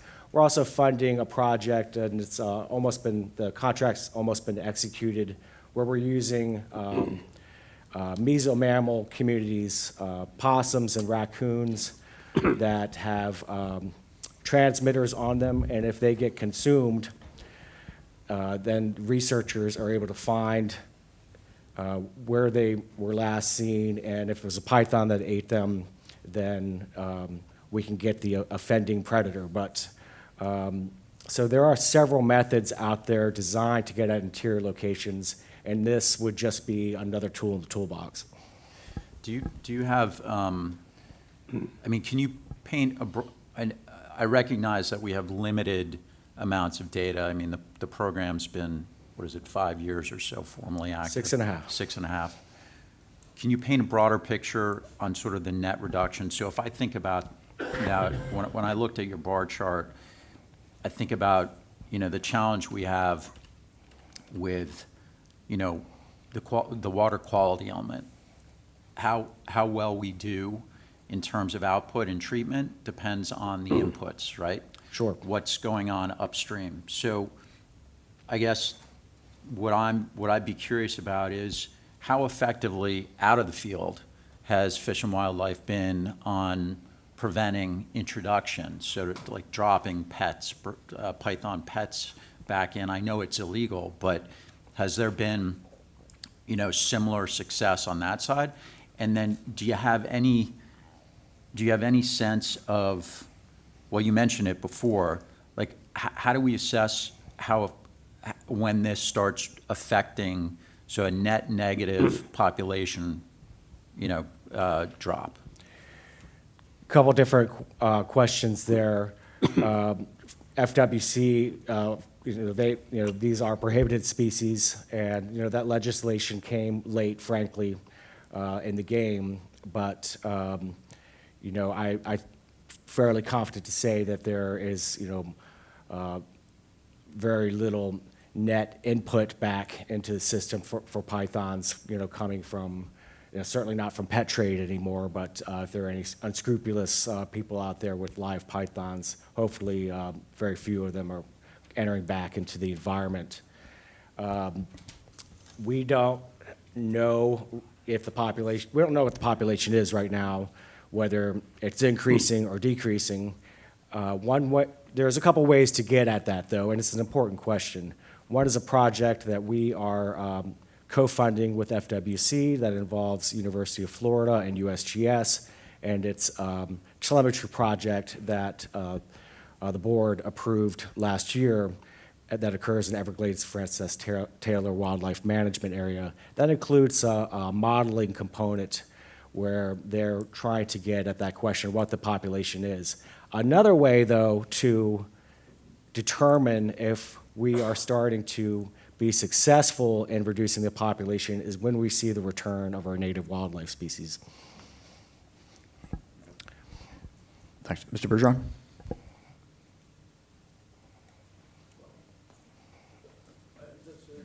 Push the button. There you go. This really is a serious problem from the standpoint that it's destroying the whole natural food chain, actually. And I think if this method is proven, what I've seen out in the river of grass, where you have all the deer islands, which are really Indian mounds built 10,000 years ago by the Glades I Indians. In high water, that's refuge for fur-bearing animals. Obviously, that's part of what the snake eats. Big portion of their diet is fur-bearing animals. So if this works, my suggestion would be that you put all of these different traps on these islands, which are actually Indian mounds all across the central Everglades. A little bit different in the Big Cypress, which is 50% uplands and 50% wetlands. I know what hunting I've done in high water, that's where I find most of the stakes. To be successful, I think. I think that's an excellent idea and another example of, where a method like this could be used. Yes. And really, we've been able to hunt the levees. We've been able to have the Python Challenge that's been going on for over a decade. And the Python Challenge really is not only just how many snakes we can take out of the environment, but it's education to the public. And it's allowing the public to be a part of an environmental hunt. Absolutely. And how to do it safely, and also the awareness of all of the recreational activities that go on, whether it's a hunter, a fisherman, a biker, to be able to be a part of this environmental hunt. Because as we continue to go forward, it's extremely important, or there won't be any life in the Everglades in the future. So I'm excited about your experiment here, and like to stay in communication with our staff as we continue to go forward and put more and more pressure on this invasive snake. And to me, I think educating people to be more responsible, to turn their snakes into the FWC if it gets too big to handle or too costly to feed. A lot of this started back when Hurricane Andrews wiped out several snake farms along Everglades National Park. That's why your main population started in Everglades National Park and now has expanded as far north as nearly Lake Okeechobee. So I compliment y'all for experimenting and getting more technology to continue to put the pressure on the python. People ask me, are we making a difference? I say absolutely we are. Every python we remove makes a difference, and we're removing a lot. But I also say I have about 20 years until I retire, and I really am optimistic that but when that time comes, we're going to be in a better place. Because we're going to keep pushing against this. We're going to keep trying new strategies. And as you say, hopefully technology, which is rapidly being updated all the time, will start to help us in that arena. Yeah, and every snake I've caught, even the females with just 50, 60, 75 eggs, have always been in an upland area. They don't lay them in the water. So that helps you target where to put these new technology advancements. Yes, sir, absolutely. Colonel Roman? Yes, thank you, Mr. Chair. And thank you for your excellent presentation today. I want to go back to something you said in response to Mr. Steinley's question about knowing the success of our eradication of pythons by the native wildlife returning. So it's unscientific in a way to know how many pythons are in the Everglades or in this area. We really don't know. Right. But we know that we're removing a lot, but we really can't measure the success of this program at this present time. But you indicated that when the native wildlife returns, then we'll know that we're getting to maybe the point where we're breaking even. Who monitors the numbers of the native wildlife that's out there? A great question, and the district has funded for a long time now a program with the University of Florida that does most of our environmental monitoring around the greater Everglades landscape. They have at least 10 years of baseline data, and it's called the IRAMP program. It's the Everglades Invasive Reptile and Amphibian Monitoring Program. and that is, they call themselves the Croc Docs. I manage that contract as well, and we work closely with Dr. Frank Mazzotti and his team, and they're the primary ones doing that monitoring. So since we have that data, would it be possible to do a correlation between the chart that you showed with the eradication of the pythons to us, my favorite chart, right? The one with the red bars, right? And that data to show if where we're increasing the number of the pythons that we're removing, we're seeing changes in the natural wildlife? So UF gives us an annual report each year, and they are looking at correlations like that. A couple years ago, they did see some positive correlations and direct correlation to not only python removal efforts, but the district's python removal effort. And they found that there was greater incidences of native animal observations in localized areas around Everglades Francis S. Taylor. Unfortunately, the year after, that seemed to be reversed again. But I think what really is at stake here is, even though 6.5 years of managing this program seems like a long time to me at times, even though I love it, it's a lot of work, it's really not a lot of time in the scheme of things to start to draw conclusions. But University of Florida is also tasked with analyzing this data, and they are trying to find correlations like you speak of. Well, I appreciate that, and maybe at your next presentation to the governing board, maybe you could bring a snapshot of some of that data and show how it relates, because that would be helpful, if that's what the measure is, as you stated, for success of the program. It's certainly one measure.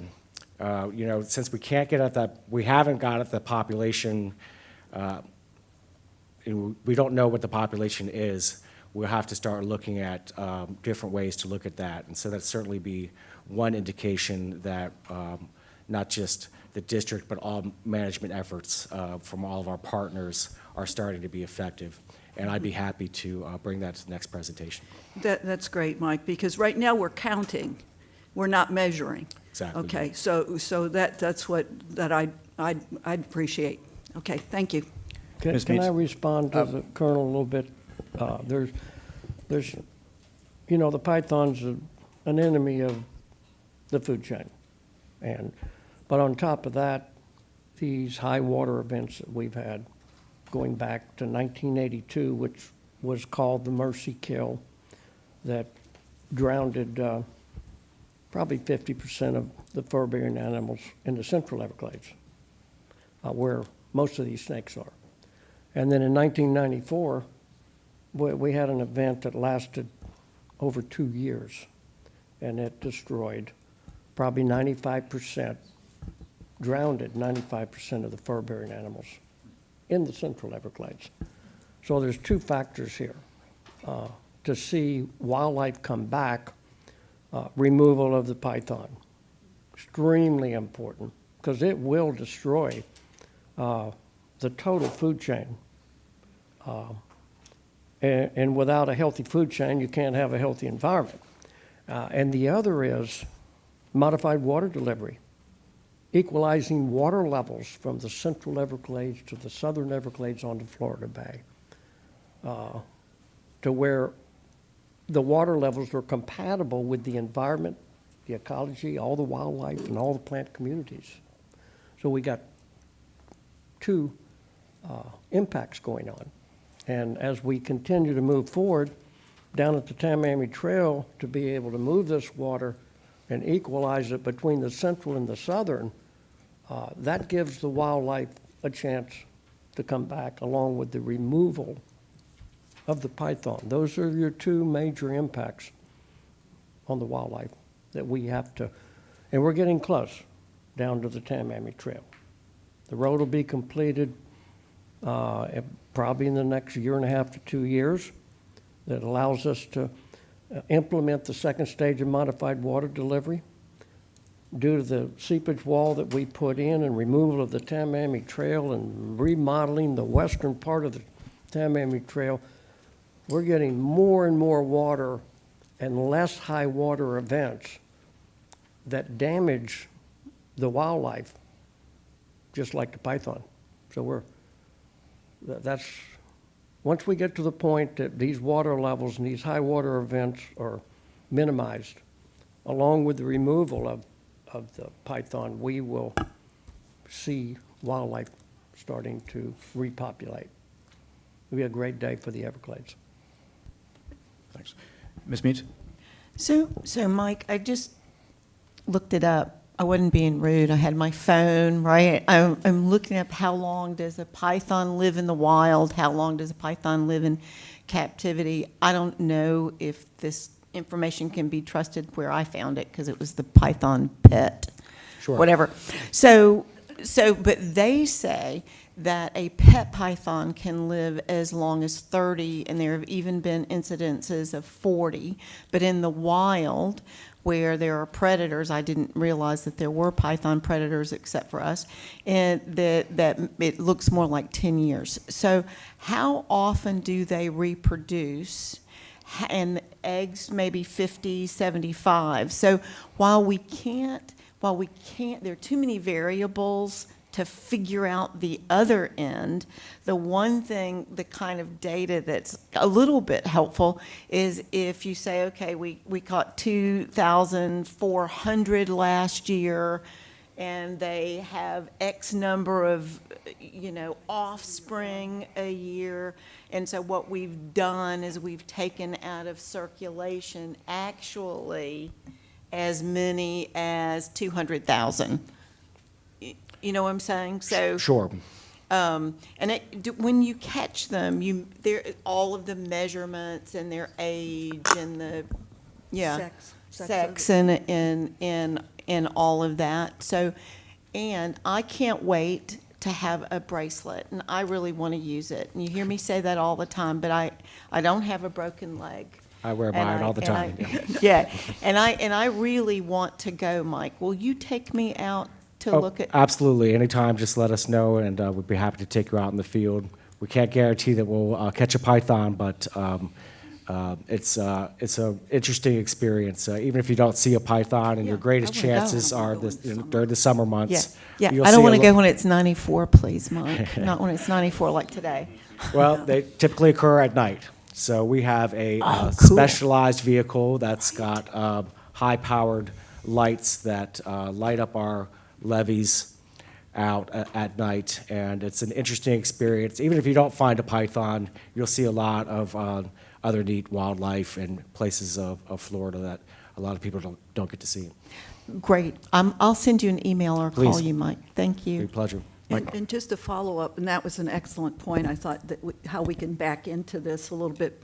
On those red bars on your chart, then you would be able to tell us how many were male, female, the length, the life cycle and everything, and drill down on giving us a better understanding of what you're reporting. And I think that would be helpful. I think that was really good. Be happy to, and I have some of that offhand. We're seeing a 1-to-1 ratio. Almost all management efforts to see a 1-to-1 sex ratio to male to female. The average length of the python removed is between 9 and 10 feet. And the latest one was 19 19, plus. yeah. Mike, I'd like to follow up. Hang on, let me ask Mike a question and then come back to that.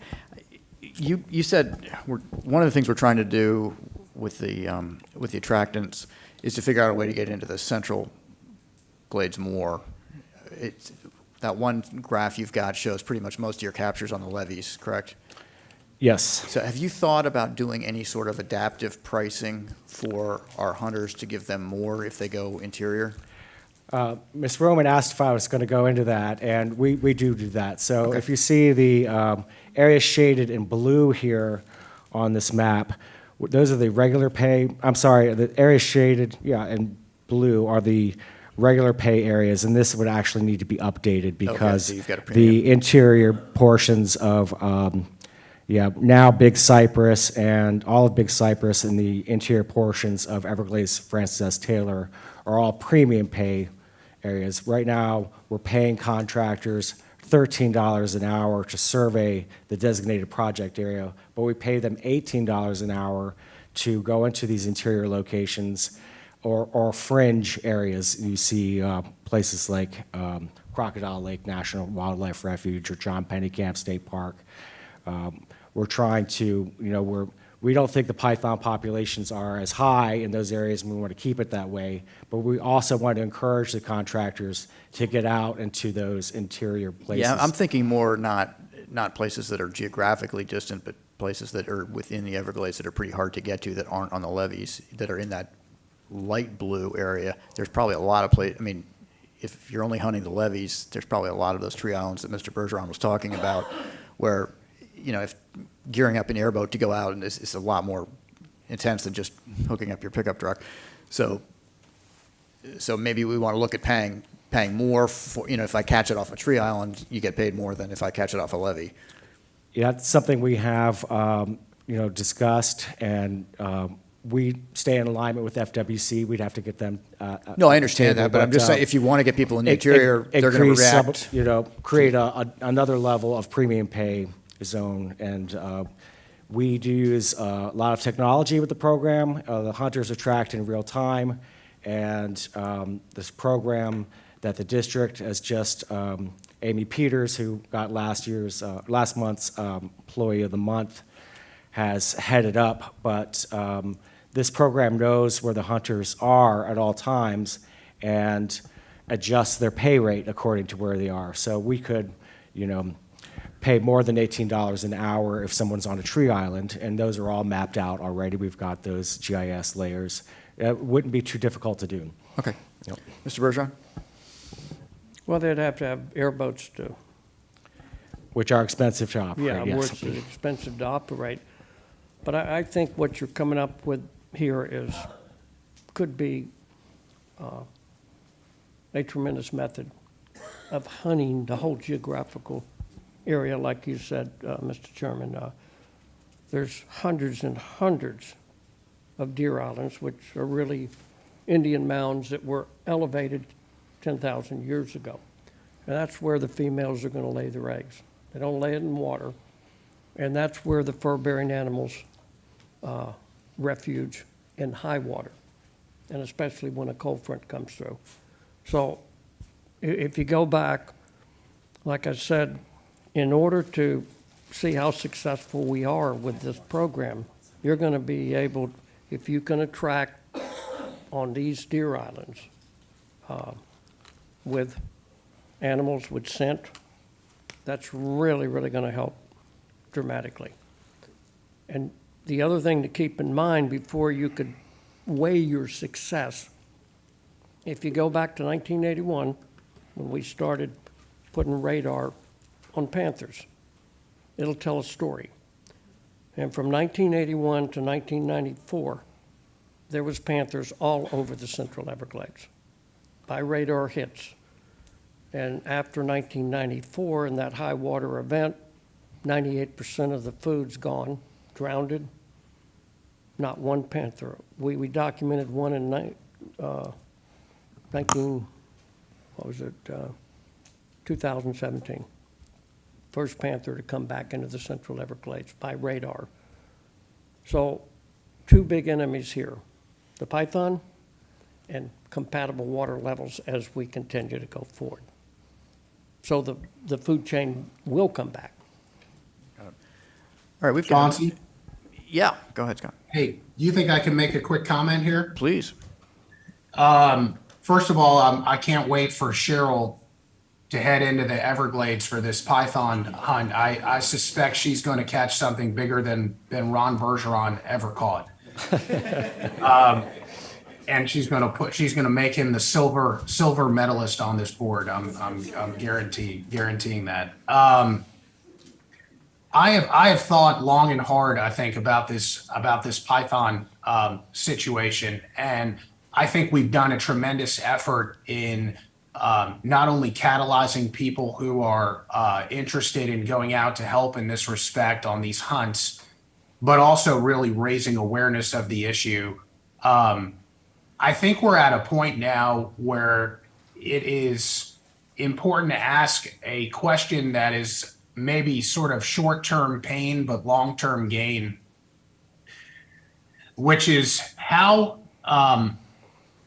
beneficial is it when you capture a python to kill that python immediately, as opposed to using that python as Mr. Bergeron talked about in terms of the panthers telling a story?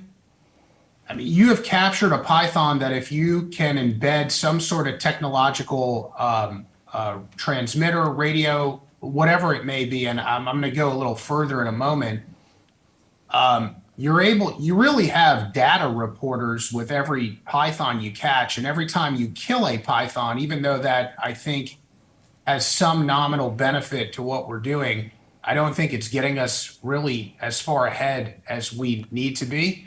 And I wonder how much more value we have in the particular python reporting data back to us than we do in actually killing the python we've caught. And so I think we've got to take a heavy look at what we can find out if we don't kill these pythons that we catch, and what we can find out by tracking them and doing other things in that respect. And I actually come up from time to time, I think, with some of these crazy ideas, but I'd seen that they've embedded these pythons with these trackers, and in certain respects that has yielded valuable information in terms of tracking them back to nests and then being able to get the eggs, et cetera.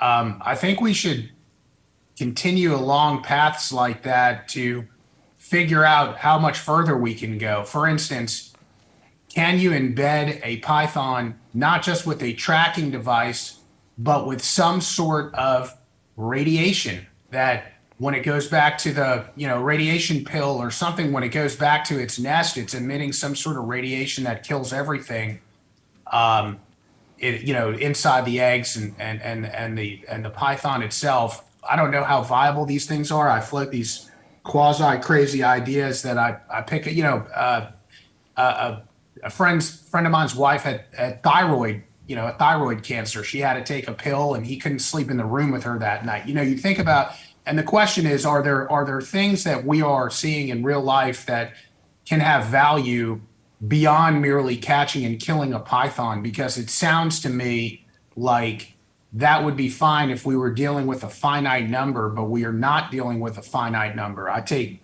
Mr. Bergeron's comments on tree islands totally correct. I mean, you are narrowing the field in terms of what you're identifying inside a vast area where they definitely have a home field advantage, and we don't.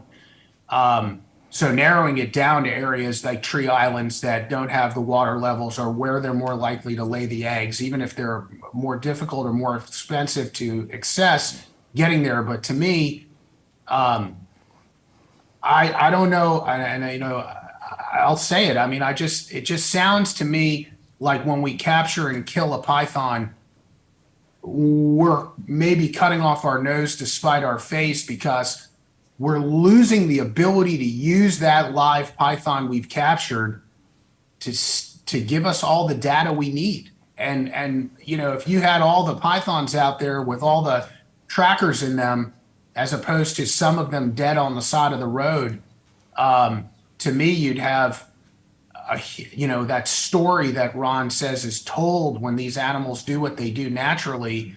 We'd have an opportunity to really start grabbing more data, and then maybe mapping out a larger, more productive strategy than merely going out to capture and kill them. And maybe that's not well taken in certain respects, but I just think it's a big deal. Thanks, Scott. Mike, would you like to respond to that? I would. It's very well taken. Let me respond first to the where you're referring to the useful data that we can get from live pythons. There is, and you're right, there's much we do not know about the life history of this species in its non-native range. But thankfully, we are doing that through our telemetry programs. us, along with many of our partners, the Conservancy, USGS, NPS, University of Florida, FWC, U.S. Fish and Wildlife Service, are all involved in telemetry programs. They're not just designed to lead us to, reproducing pythons, but we're also using that data, just as you mentioned, to better understand their movements across the landscape and their life history in Florida. So thankfully, we are doing that, and we're removing so many that, we don't need to do that with all the pythons we remove, but we're certainly doing that, with some of them. So thankfully, we've got that covered right now, and we've just completed the first year of the new telemetry project that the district and FWC are funding, and we're already seeing some interesting results. So we're learning a lot by using live pythons, putting them back out in the field and observing them. You mentioned an idea of, maybe irradiating these pythons somehow, and if that could help with as a management strategy.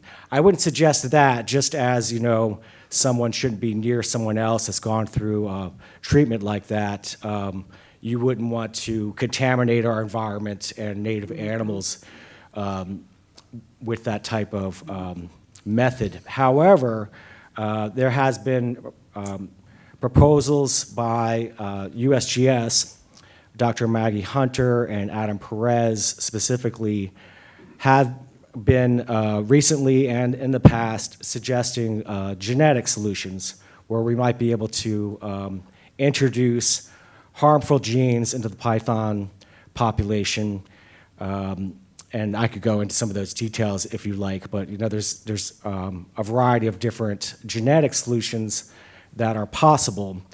We are actively listening to these ideas. They come with a lot of logistical challenges, and it's not to say that it can't be done. And I think that might be one of the more promising ideas.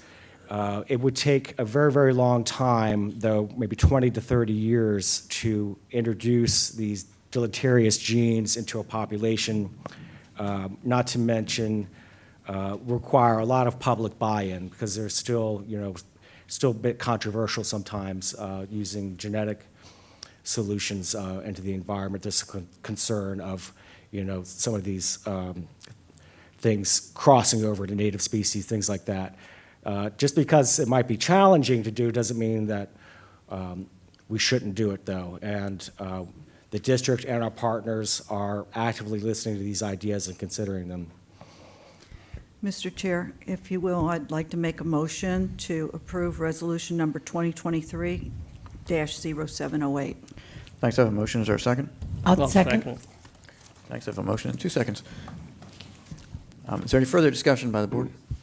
I just want to say one thing about what you're talking about just recently. You're got to be very careful, because a lot of the wildlife actually, until a python gets a certain size, other wildlife eats the smaller pythons. So you got to be careful what you may be putting into a python that one of our native animals would be eaten too. So Whatever method that we use, it needs to be target specific. yeah, absolutely. Thanks. Further discussion? Hearing none, I'll call that question. Make a motion? No, it's already done. Oh, sorry. Calling the question. Mr. Bergeron? Mr. Steinle? Yes. I'm going to vote yes. Colonel? Yes. Ms. Meeks? Yes. Mr. Butler? Yes. Vice Chair? Yes. Mr. Martinez? Yes. Thank you. That passes unanimously. And thanks very much, Mike. That was very interesting. Thank you very Appreciate much. it. Mr. Mitnick, it's starting to rain just in time for the water conditions report. Yep, absolutely. Right on cue. You can hear the thunder in the background. All right, so running through the water conditions report. For this month, you can see the last 3 months, we've had excessive rainfalls, or above average rainfalls, I should actually say. So far, month of July has had roughly about 2 inches district-wide, but the overall average for July is about 7, just above 7 inches. And you'll notice in this little table off to the right here that the month of July is typically the lowest during the wet season, just on an aerial average basis across the district, but only by a little bit because September is pretty close to it as well. So that's kind of how rainfall distribution plays out over a typical wet season.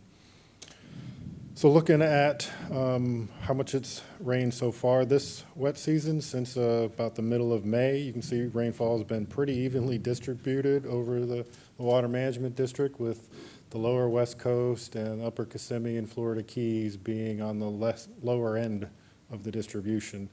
Mr. Butler, you had made a comment earlier about rainfall in the month of June right there in the Caloosahatchee Basin. The East Caloosahatchee Basin had just shy of 11 inches on average for that particular basin during that month. So looking at lake levels, starting the upper Kissimmee chain of lakes, East Lake and West Lake Toho, they had risen a little bit with some of these rains. But you can see specifically in East Lake Toho, it sort of plateaued off with some of that drier weather that you saw on the slide before from the month of June there.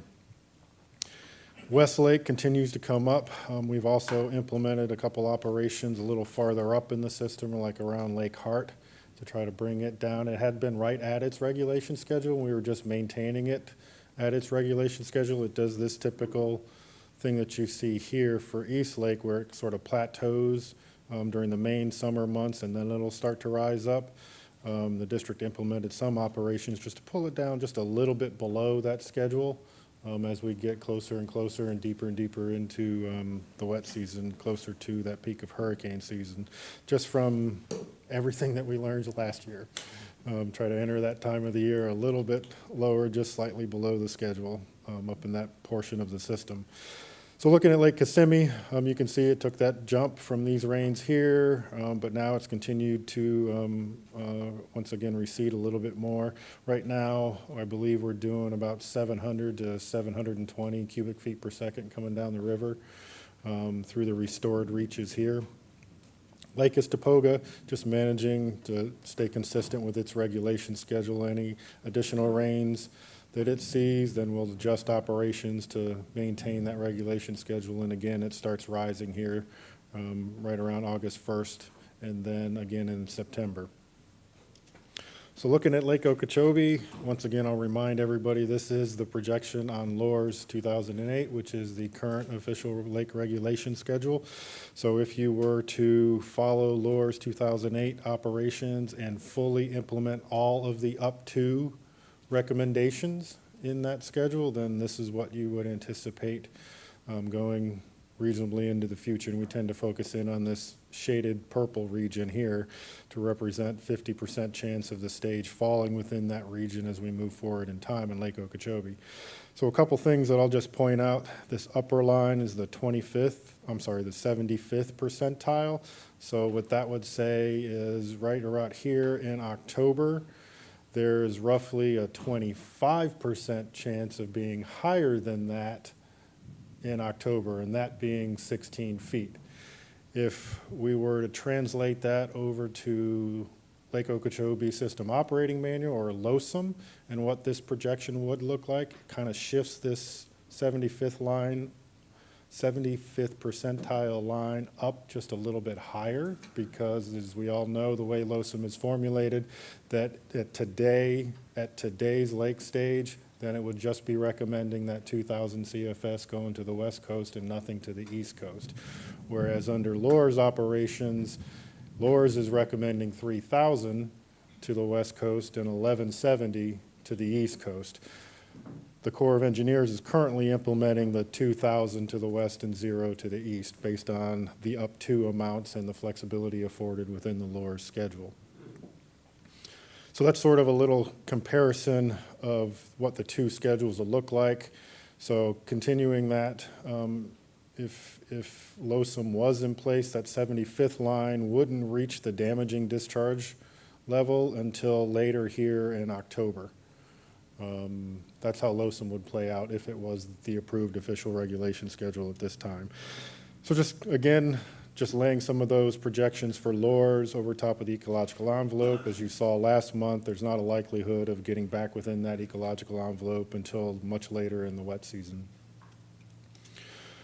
Overall, just kind of looking at how water's been moved around the system, you can see so far this water year, starting back in May 1st, has been 364,000 acre feet that have come in to Lake Okeechobee. You can see the vast majority of that was in the month of June. So those inflows have picked up considerably.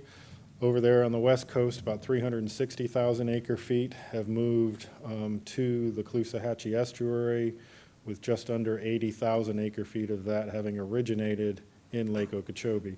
I will say right now, as of midnight yesterday, there was about 2,700 cubic feet per second going to the estuary through S79.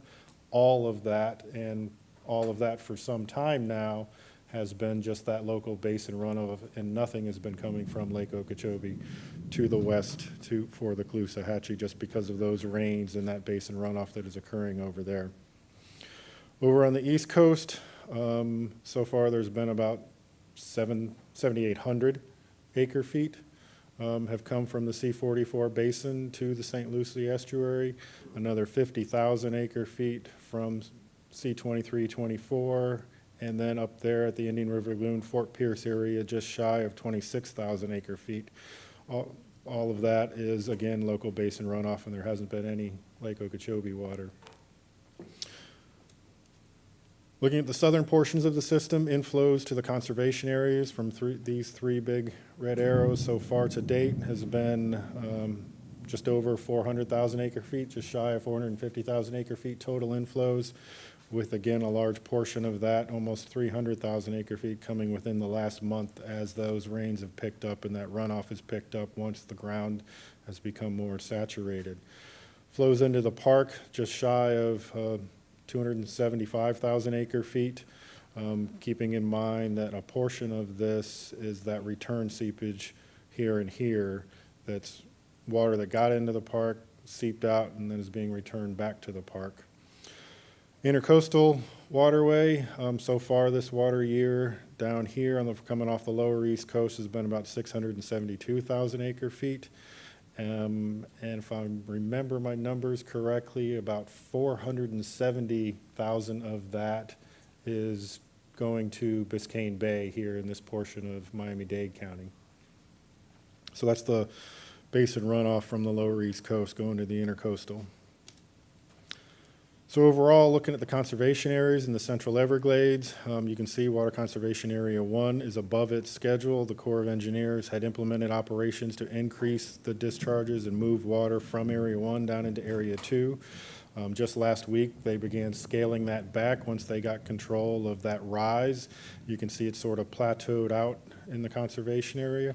Their operational intent right now is to try to maintain that level horizontally to the point where it comes over and it meets the regulation schedule as the regulation schedule is rising, and then it'll start to follow that schedule up to its peak of its schedule. So right now they're doing about 1,000 CFS from Area 1 down into Area 2. So looking at Area 2, you can see the large jump here. Mr. Bergeron has already made a couple comments so far in the board meeting, and I'm sure he's going to have plenty of questions for me as we go on. About Area 2 and its water levels. So the Corps of Engineers right now has gone to maximum discharges out of Area 2 down into Area 3. Last I checked yesterday, I couldn't see it on their website today, but yesterday it was on the order of 3,000 CFS was moving from Area 2 into Area 3 through the S11s. At the same time, the Water Management District opened up 3 structures that are right here to move water from 2A into 2B, so as to alleviate some of that high water in 2A. We also initiated operations moving water to tide right here at S38, going this route to the intercoastal, as well as through S34 coming down this route down Hillsborough Canal. So we began moving water to tide from Area 2 in order to bring down those water levels.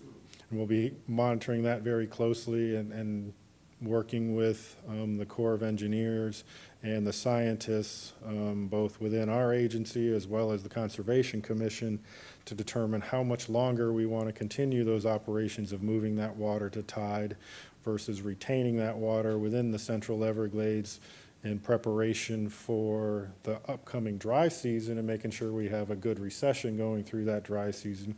But also, we got to keep in mind the fact that we're forecasting an El Nino for the dry season, which is above average rainfalls as well. So it's getting interesting in the water management world on how to move water around the system.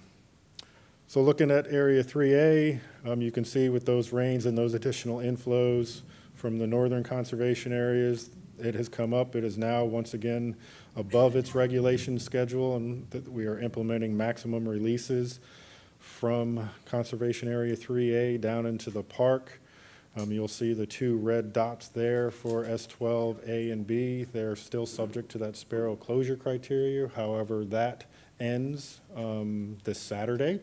So we look forward to the Corps of Engineers getting out there first thing Saturday morning and having the S12A and S12B fully opened, all of the gates, to start moving some of that water out.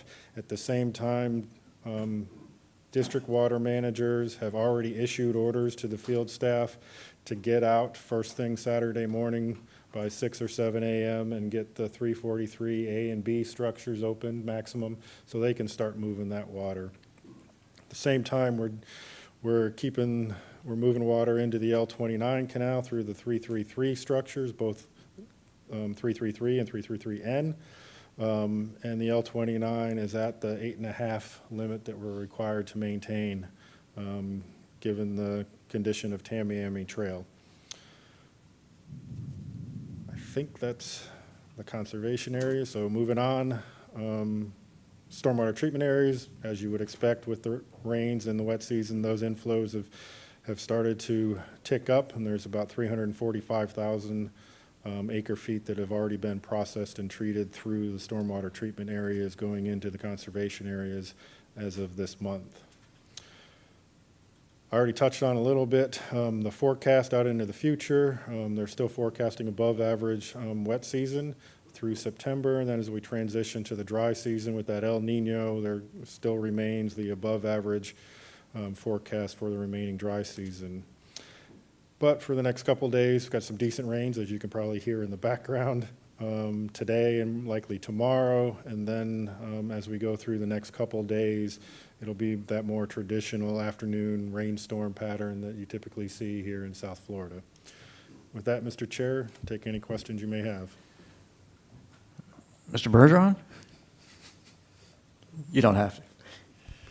I'll try to make it brief, but me and John have been talking for the last couple of weeks about the high water in Area 1, 2, also in 3. I think it's important, and John's already implemented some discharges to the east, which should help the situation. I think it's important that, like you said, the 343A and B will give us more relief, and that's water that kind of flows to the southwest towards the 10,000 Islands. And that water path doesn't affect the L29 because our control there now is at 8.5 until we raise the road to be able to implement the second stage of modified water delivery, which brings us up to 9.7, which gets us to the natural flow to Florida Bay. So I think as we continue to go forward, any water that we can get out of the system, if we had a tropical storm under all these conditions, we would have a serious problem in the Central Everglades. And I think we're Area 2, what are we, 2 foot above the schedule, water levels. That's a lot of water.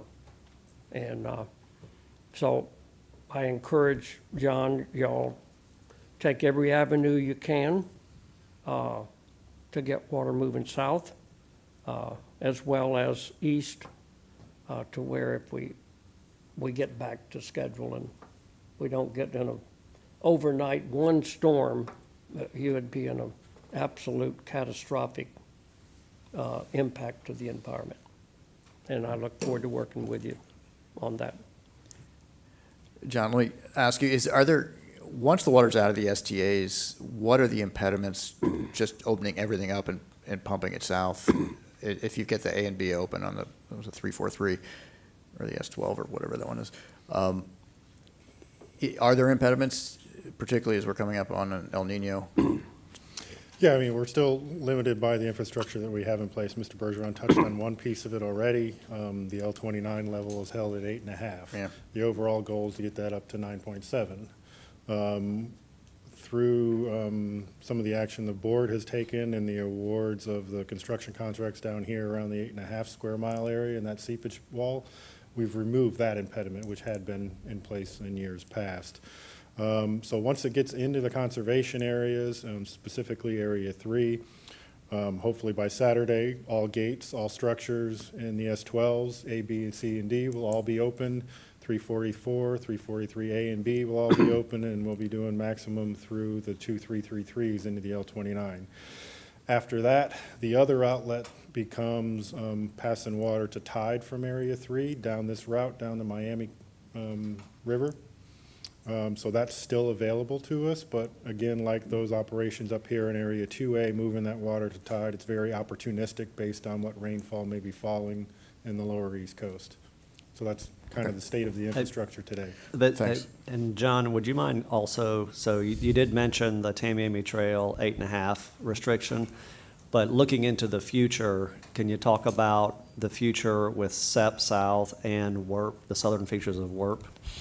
Certainly. So as we look, so right now the Corps is kicking off and just initiating their new operating plan for the Southern Everglades, called SEP 1.0.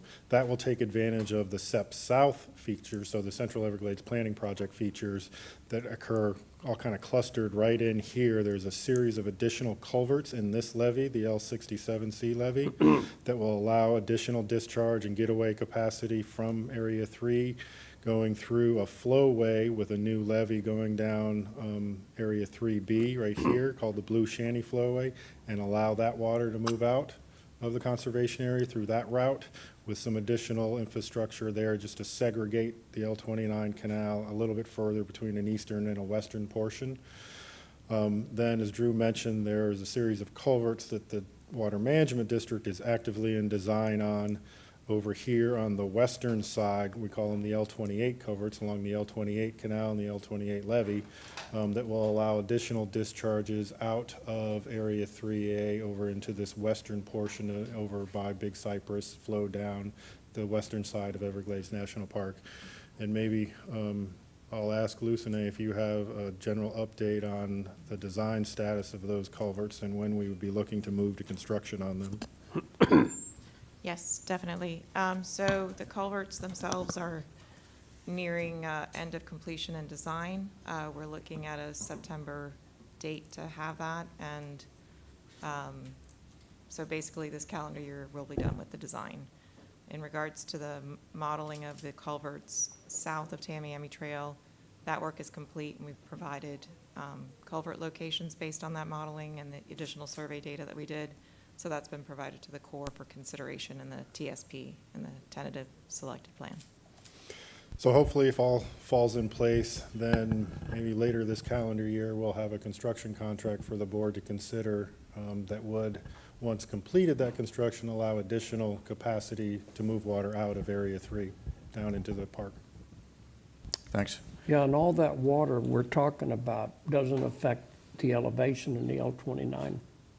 So this is a natural flow by gravity. And I guess, how are we doing on the Tamiami Trail modeling and Loop Road modeling? So once we don't have to shut the 343s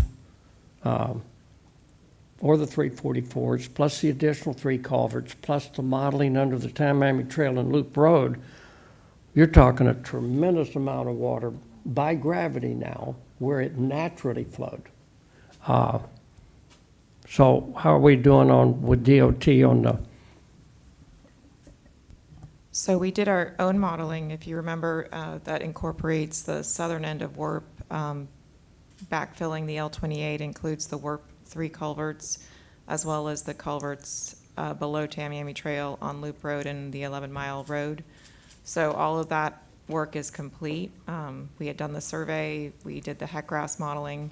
We've provided, we've cited the culvert locations south of Tamiami Trail, and we have provided those locations to the Corps so that they can add that back into their plan. and you're working with DOT on what's going under the trail? Yeah, those will actually be project features associated with WRP. And so, yes, we're coordinating with DOT, but we'll be doing the work as part of WRP in conjunction with coordination with DOT, but we don't have to rely on them for the project features. The other culverts that are already theirs and that are part of their responsibility from previous projects or previous work with the road, those ones we're continuing to coordinate with them. But the 3 culverts in the L28 is be able to proceed ahead of the Tamiami Trail and Loop Road? We'll be able to proceed with work on both of those. But yes, we're not going to tie them together. We'll proceed on the work independently. That'll move a lot of water south. Okay, thank you. Mr. Steinlein and Mr. Butler. John, does S12A and B, does that open a similar amount as C and D? So that would be an additional 11. Is it the same flow? No, it's not. So because we're dealing with gravity flow, there's topography change as you go from east to west. You increase land surface elevation. So Okay. you do not get the same amount of volume flow rate out of S12A and B that you do out of C and D. You'll get less water just from a flow rate. Approximately? I want to say fully open, they'll probably be doing, with current water levels, on the order of 500, 600 Oh, so maybe. it's 50% of what the other, okay. Potentially, yeah. There's a pretty decent elevation change as you come across the S12s. Okay, and 343A and B? Those are much smaller structures, so they're probably in the 150 range, combined 300 possibly. When you're moving water to tide from conservation area 2 and 3, I should know this answer, I'm sure we've talked about it. What are the ecological, is there any damaging impact? That's mostly rainwater or water that's been treated by the STAs? It's correct. That's the only way the water got in the conservation areas, either So- through the STAs or the rain. So moving to tide, you're not really moving nutrient-rich. It's different than moving lake water, clearly. It's not urban runoff. It's yes. not urban runoff. Okay, so there's besides flushing clean water out and losing that capacity for future southbound, there's no ecological disadvantage of pushing it to tide. The consideration that you have to keep in mind is that addition of just fresh water to a marine ecosystem. That would be the only consideration. Right, okay. But that's going, I don't think, that's going directly to the Atlantic primarily, and some intracoastal. Yeah, it's going into the intercoastal Yeah. waterway and then out the inlets. Okay. And then, just talking about, obviously, everybody's concerned with lake releases to the estuaries. On the chart on page, what was it, page 5? So it's helpful to talk about where we would be with LOSUM. And I think I heard you say that around end of October, damaging releases would start around 16.8? Correct. 16.8. So if you're just looking at this 75th percentile line, if this was a LOSUM projection and LOSUM operations, instead of being right here in October, because LORS pushes more out earlier, then the LOSUM would have it up here at the 16.8. Okay. So clearly, from a lake perspective, there are disadvantages of using that flexibility, subaquatic vegetation, and other ecological impacts. But there still is a significant threshold before damaging discharges are required by schedule. So if you just look at it at a very, very high level. Yeah. Today, we're sitting here at 14.8. LOSUM wouldn't have those damaging discharges up north of 16.5 for today. As you go farther in time, as I said, it's 16.8, so there's that roughly 2 feet. Yep. That LOSUM would allow the lake to continue to rise if there was sufficient inflows. Yep. And at that point, October, November, there's less, the potential for toxic algae blooms diminishes further into the fall. Okay. My All right. scientist is not. Just trying to put different scenarios into perspective here. All right, thanks. Mr. Butler? Kind of picking up where Mr. Steinley left off. John, you got an idea on this position analysis, just how many acre feet of water is diverted or would be diverted compared to LOSUM? Meaning, how many acre feet of discharges would be occurring between now and October for this position analysis? If the full up to amounts and The lures full were up to amounts, implemented? which I assume is assumed in this. In acre feet In acre feet, perspective, yeah. I haven't run that math, but I can get that number for you. But just from a cubic feet per second standpoint, if the full up twos and lures were being implemented right now, you'd have 3,000 instead of 2,000 going to the west, so a difference of 1,000. And you would have 1,170 going to the east instead of 0. So Come on, do the math. 2,000 CFS, give or take. Do the math. Kidding you. I'm doing it, Mr. Butler.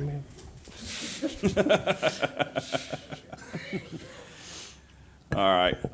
And I haven't kept up. Is the Corps, they reset the banking? 120,000 acre feet in a month. You seriously did the math? Yeah. That's the reason you're the boss man. Good job.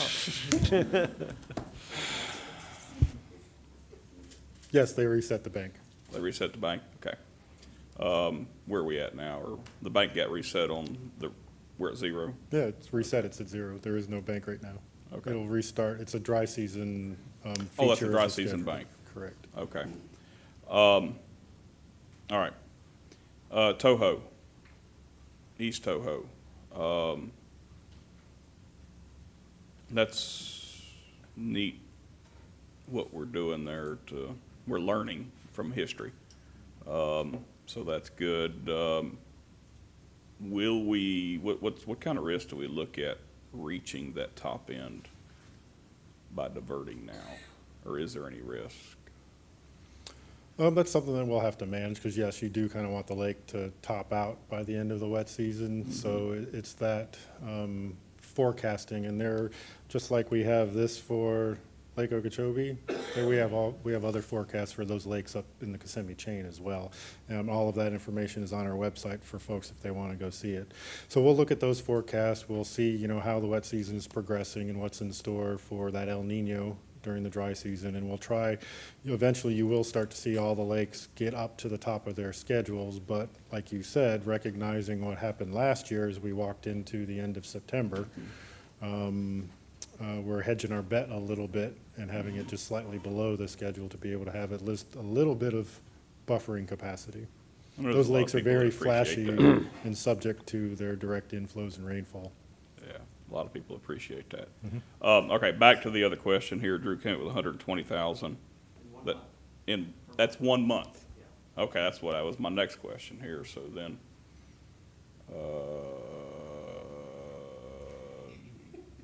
August, September, October. Then we'll just call it 3 months. We're 3/4 foot on Lake Okeechobee. Then, okay. Rough numbers. Okay, that's it. Thank you. Mr. Bergeron, you have another question? Yeah. What I'm looking at here, it looks like we got more water going into 3A. than what's going under the trail Correct. pretty dramatically. Correct. So- There are more inflows than outflows at this moment in time. Hmm? Yes, there are more inflows than outflows right now into Yep. 3A.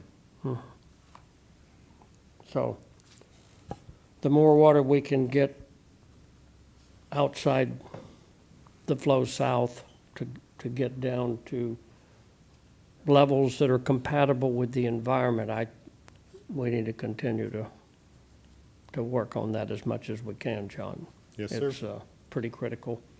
A lot of these problems will be in much better condition in the next couple of years with the trail being raised and being able to implement that second stage of modified water delivery. But we'll work together to take every avenue we can. Because one big storm, we're in serious condition. So I appreciate y'all being right on top of that.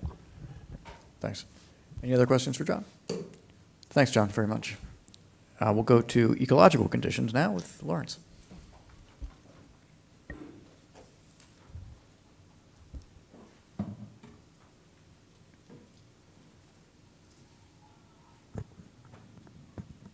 Okay. It's always a pleasure to provide you all the ecological conditions update. We'll start at the top of the system, talking about what's happening in the Kissimmee area. You'll see, and I told you last month, as we get into the rainy season, we start to get inundation of the floodplain again, which is a goal of the Kissimmee River Restoration Project, is to get that annual floodplain inundation, and we're starting to see that. We did have a DO crash about a couple of weeks ago that lasted for about a week. So when we get to 2, this area in yellow between 1 and 2 milligrams per liter is the area of concern. We get below 1 and down to 0, and that is, of course, very stressful, very harmful. We did see a fish kill in the bottom part of the river, and that's always a concern of ours. But you see that operations that we implemented have ameliorated that condition somewhat, and we're hoping that those levels continue to increase. Looking at Lake Okeechobee, John's already gone through this. Just you have, even with rainfall and evapotranspiration, you have more rainfall falling on the lake, along with inflows from various inputs, and you see that there's a lot more. The orange is inflows, and what would be below here would be outflows. So we're definitely starting to fill the lake, as we've been talking, and where we are currently is, I keep pushing the wrong button, is we are at about 14.85. We come over and we look at the ecological envelope and where we are, and we have a pretty large departure. We're about to, if this trend continues, go above the highest point the lake's been at this time of year in 8 years. So that's pretty dramatic. You see the marsh is starting to become inundated. The 1 year that we would eclipse would be 2016. 2016 went up to just above 16, but when we came down in 2017, it came down below. I mean, that was pretty amazing. So you went from a high down to this low that I've talked about, that we need to get to 12.5 from an ecological perspective for SAV, which I'll discuss in a minute. So it really depends on where this trend continues and where we end up at the end of the wet season. As to John's position analysis showed a range, and it was about 14.5 to 12.5 or 12. So we would ecologically prefer to be in that bottom part of the range if we can get there.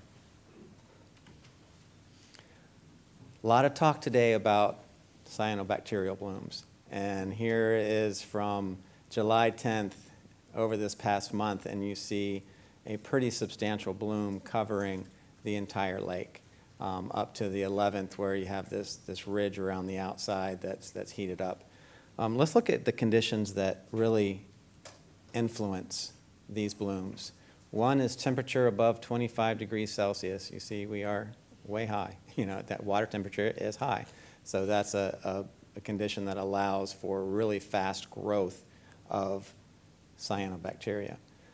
Things that knock it down. You have this rainfall that occurred here, and then if you go back, that rainfall physically disrupts the algae at the surface. But then as soon as you get days without rainfall, it pushes back here. And then wind direction coming out of the southwest then pushes those algal blooms out to the side. So there's all these factors that play into where the algae bloom is going to occur, how it waxes and wanes through the season, and that's what we're seeing. I'll show you something with inorganic nitrogen in a second. But comparing it to about where we are in previous years, the lake looks pretty similar. You know, we've had this issue on the lake for a while, and it will continue. Going back to, we collect data on the lake every 2 weeks, so our last data sampling was between June 19th and 21st that we have data for. It was very hot on the lake. The algae bloom was pretty large. You come in and you look at chlorophyll A concentration, and we say when you are at 40 micrograms per liter, that constitutes a bloom. And you come down these numbers and you look and you see there are high numbers. There's 18 out of the 32 sites that have bloom conditions. Then we go over to toxins. Toxins across the lake in this condition, there were only 3 sites that had below detection level. So this is a large bloom, and there is toxin production occurring in this bloom. And something I showed last month and the month before was how we have a change in the dominant species in the community through time. When it's colder at the beginning of the season, there's no real winner out there of what's happening. But when we get these high temperatures, that's when Microcystis really does well, and you will see it has outcompeted all the other taxa at every location except for S77. So it's something that our expanded monitoring is allowing us to look at these trends to try to understand them better so that we can make better informed decisions on what we're doing throughout the year. This is pretty fascinating. With the blooms that we have had, do you see what has happened to dissolved inorganic nitrogen concentrations? They have really come down. I have spoken previously about sometimes blooms, a full lake bloom early in the season, using up this energy source isn't a bad thing. If we're looking about how we are in currently and we're not releasing water from the lake, if we were going to have a condition where we could use this up before we have to start making discharges, that will help hopefully reduce the algae level on the lake, and that's a good thing. And I wanted to show you that this isn't just an issue in South Florida. It's prevalent across the United States. You have Green Bay, Lake Winnebago, you have Lake Pontchartrain out in Louisiana, Lake Erie. And I could show you stuff globally, that is far worse than this. It's as lakes are becoming more nutrient rich and temperatures are increasing, we are seeing this exacerbated condition across the globe. So just, others are feeling our pain as well. Our last wading bird flight for Lake Okeechobee was completed in June, and they were done. So they had stopped foraging, but that's just the end of the season data that I had to bring to you. It tapers off here to 0 usually, but by the end of June, it happened at the beginning of June. And that's due to higher lake levels. Moving over to the St. Lucie, you see, we haven't released since May to the St. Lucie, so all of the inflows are from the basin itself, with some really high inflows here, which drove salinity down. But the current setup is you have the forks are fresh, and we move into the mid-estuary, which is the condition where it should be. So there is a good setup with the current salinity gradient throughout the St. Lucie right now, and we have gotten back into the optimal range for adult oysters. What we're seeing currently at the Rio station, which is right here, our levels are somewhat low. It's more analogous to years previous. This has a bimodal peak, so we might have a low first peak and have a bigger second peak like last year's, 2 years ago, but we'll have to wait this out and see. I talked 2 months ago about we initiated a project to look at zooplankton across the estuary, and we go out bi-monthly and we sample. So the last sample was in April. This month's sample is in June. And you see, this is density. So densities have really declined for zooplankton in the estuary. Well, estuary, the production of zooplankton happens in the dry season. And then throughout the wet season, this is food. This is the base of the food web. So you would imagine that densities are going to come down. That's a natural instance. What was really interesting is in both the North Forks sites and in the South Fork sites, you see they are dominated by crab larvae. So that's indicative of this is the time of year when they're going through their reproductive cycle. They're doing really well. They had a lot of reproduction going on. The mid-estuary, as I talked about last time, has a pretty large constituency of all the different things we're looking at, but the inlet had the greatest.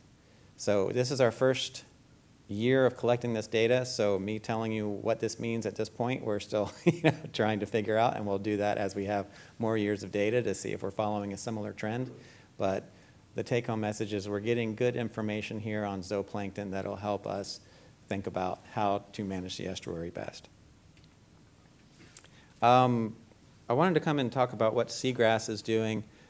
For our part in the St. Lucie, we start collecting our data, and I will report this at the end of the summer, which is the end of the growing season. But I wanted to come through, and we do mapping, and we do this associated with the St. Johns River Water Management District. And we map this every 2 years. So we do get the lower part of the IRL. And you see that it's 45 miles. It covers 50 square miles of area. And in 2019, there were 7,600 acres. And there was a small reduction, a 10% loss in this time. So there hasn't been a dramatic reduction in seagrass in the southern IRL in the past 2 years for what we have mapped. Moving over to the Caloosahatchee. Again, we haven't been making any releases over about the past month.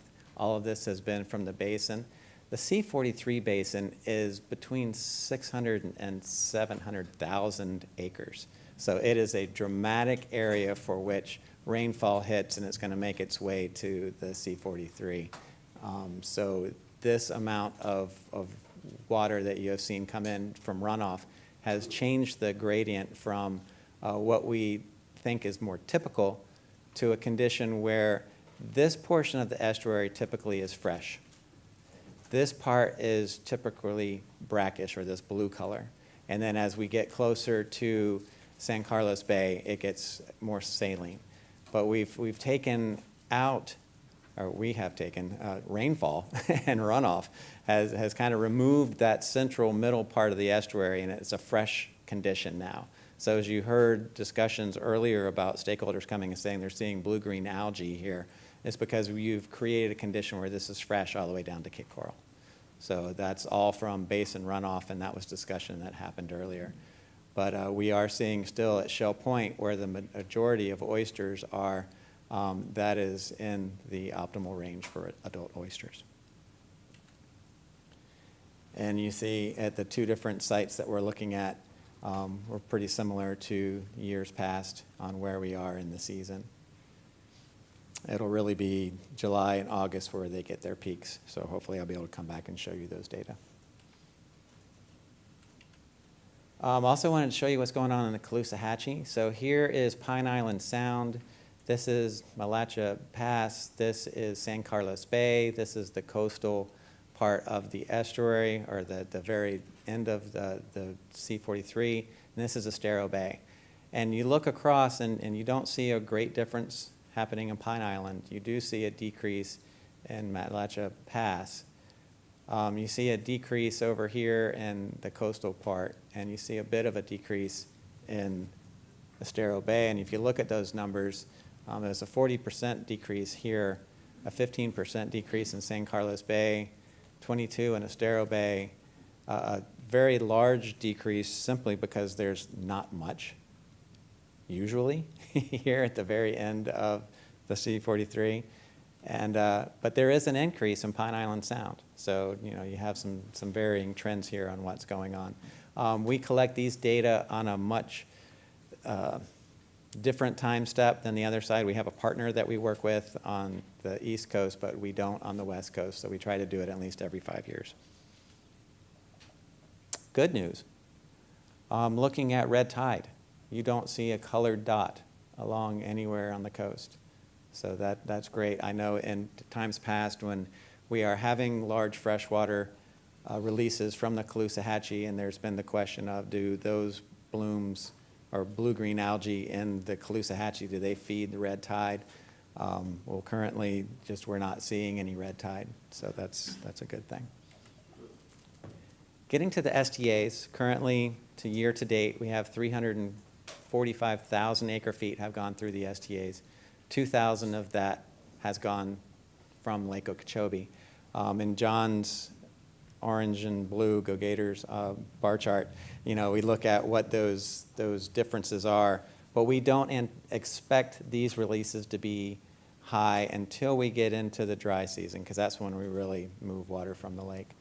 Looking over at the year to date and the performance of the STAs, this top line are inflow concentrations, and this bottom line are outflow concentrations. So you see STA 1 East, 1 West, 2 and 3, 4 are between 13 and 21. That's some really good performance.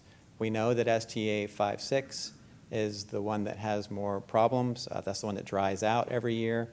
The flowways at the top of the system, which are flowways 1 and 2, these two are performing really well. They're between 15 and 20. It's these cells down here that dry out that are still having the higher levels that average together give this a higher number. Last month, these levels within the STAs were a bit higher, and we've been able to bring those levels down closer to their target range. And as we go through each STA, you'll see that in STA 1 East, the western is still offline because we're doing vegetation post-grow-in work here. The vegetation that has been planted is growing in, and we expect to be able to bring it back online in late July. All of STA 1 West is online. We do have some restrictions for vegetation management in the northern, and then down here in Cell 8, there's some construction going on, but all cells in STA 1 West are available and being used. In STA 2, it's only this cell right here, which is offline, and that was due to a lot of construction that we did in there, and then we've come in behind it and done planting, and we have post-construction grow-in occurring. Right here, we are putting plugs along a feature in there that was allowing water to move too rapidly through this cell. So we do have construction going on here, but it's still online. Then as we go into 3, 4, this is still offline. This is the one that had collapsed about a year ago. We did 2 years ago. We've done a lot of work in here. The vegetation that is growing back in is looking really good, and we hope to have it back online in August, but the central and western are online. Then everything is online in STA 5, 6. Moving to Biscayne Bay, you see that salinity has a direct correlation with what's coming off of the landscape. So as long as we're below this 35, we would rather be down in here, and that's about where we are, and it's looking pretty good. Everglades water depths. Compared to last month, especially when we talk about the northern end of Water Conservation Area 3, when this is yellow, we are concerned about fire, and that's a big issue. And you see that it is ameliorated here. We are deep in 2. We're getting deep along this part of 3. But as you come down into Everglades National Park, the connectivity to Lossman Slough, Shark River Slough, Taylor Slough are all there. It's because we're moving a lot of water down into the Everglades National Park. Wanted to give you a perspective on where we are relative to the 20-year period of record. So on July 9th, this is what we're looking at. If you take all the July 9ths over a 20-year period of record and you average them, we are much wetter in water conservation areas 1 and 2. Mr. Bergeron and John spoke a lot about that, and there's operations ongoing to ameliorate this condition. We are wetter in the top part of 3A. That is a great condition, so we have taken that fire hazard away. We are much wetter over here in Big Cypress. That had gotten pretty dry. That's a good condition. We're starting to bump up higher than the 50th percentile here, and that's when we talk about what's going on in all of 3A, as Mr. Bergeron talked about. There's a closure criteria from FWC when we reach a certain stage for allowing less stress on the environment. So this is something that, as we have already talked about, the A and B structure are about to open, and hopefully we can relieve some of that pressure. But look at the difference in Everglades National Park. And this is since the implementation of COP, and it has done just a remarkable job of water delivery and keeping both Shark River and Taylor River, or Shark River Slough and Taylor Slough, wet. You know, that's what we see. This is where we're headed with restoration. This is a great thing.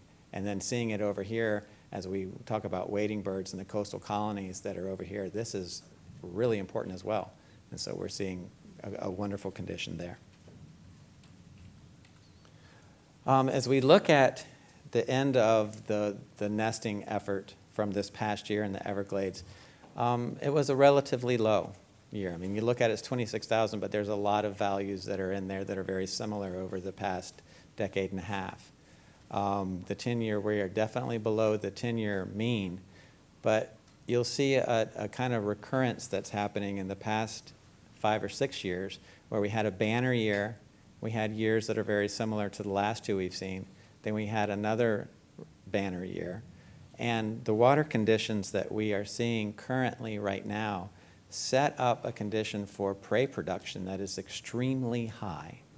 And if we can maintain deeper levels, not saying that we want these levels, because we don't want these levels, but if we can maintain the water depths that we have that volume, John had talked about, we don't want to move too much out of here because we want to make sure that we have that volume of water to make the recession occur through the dry season.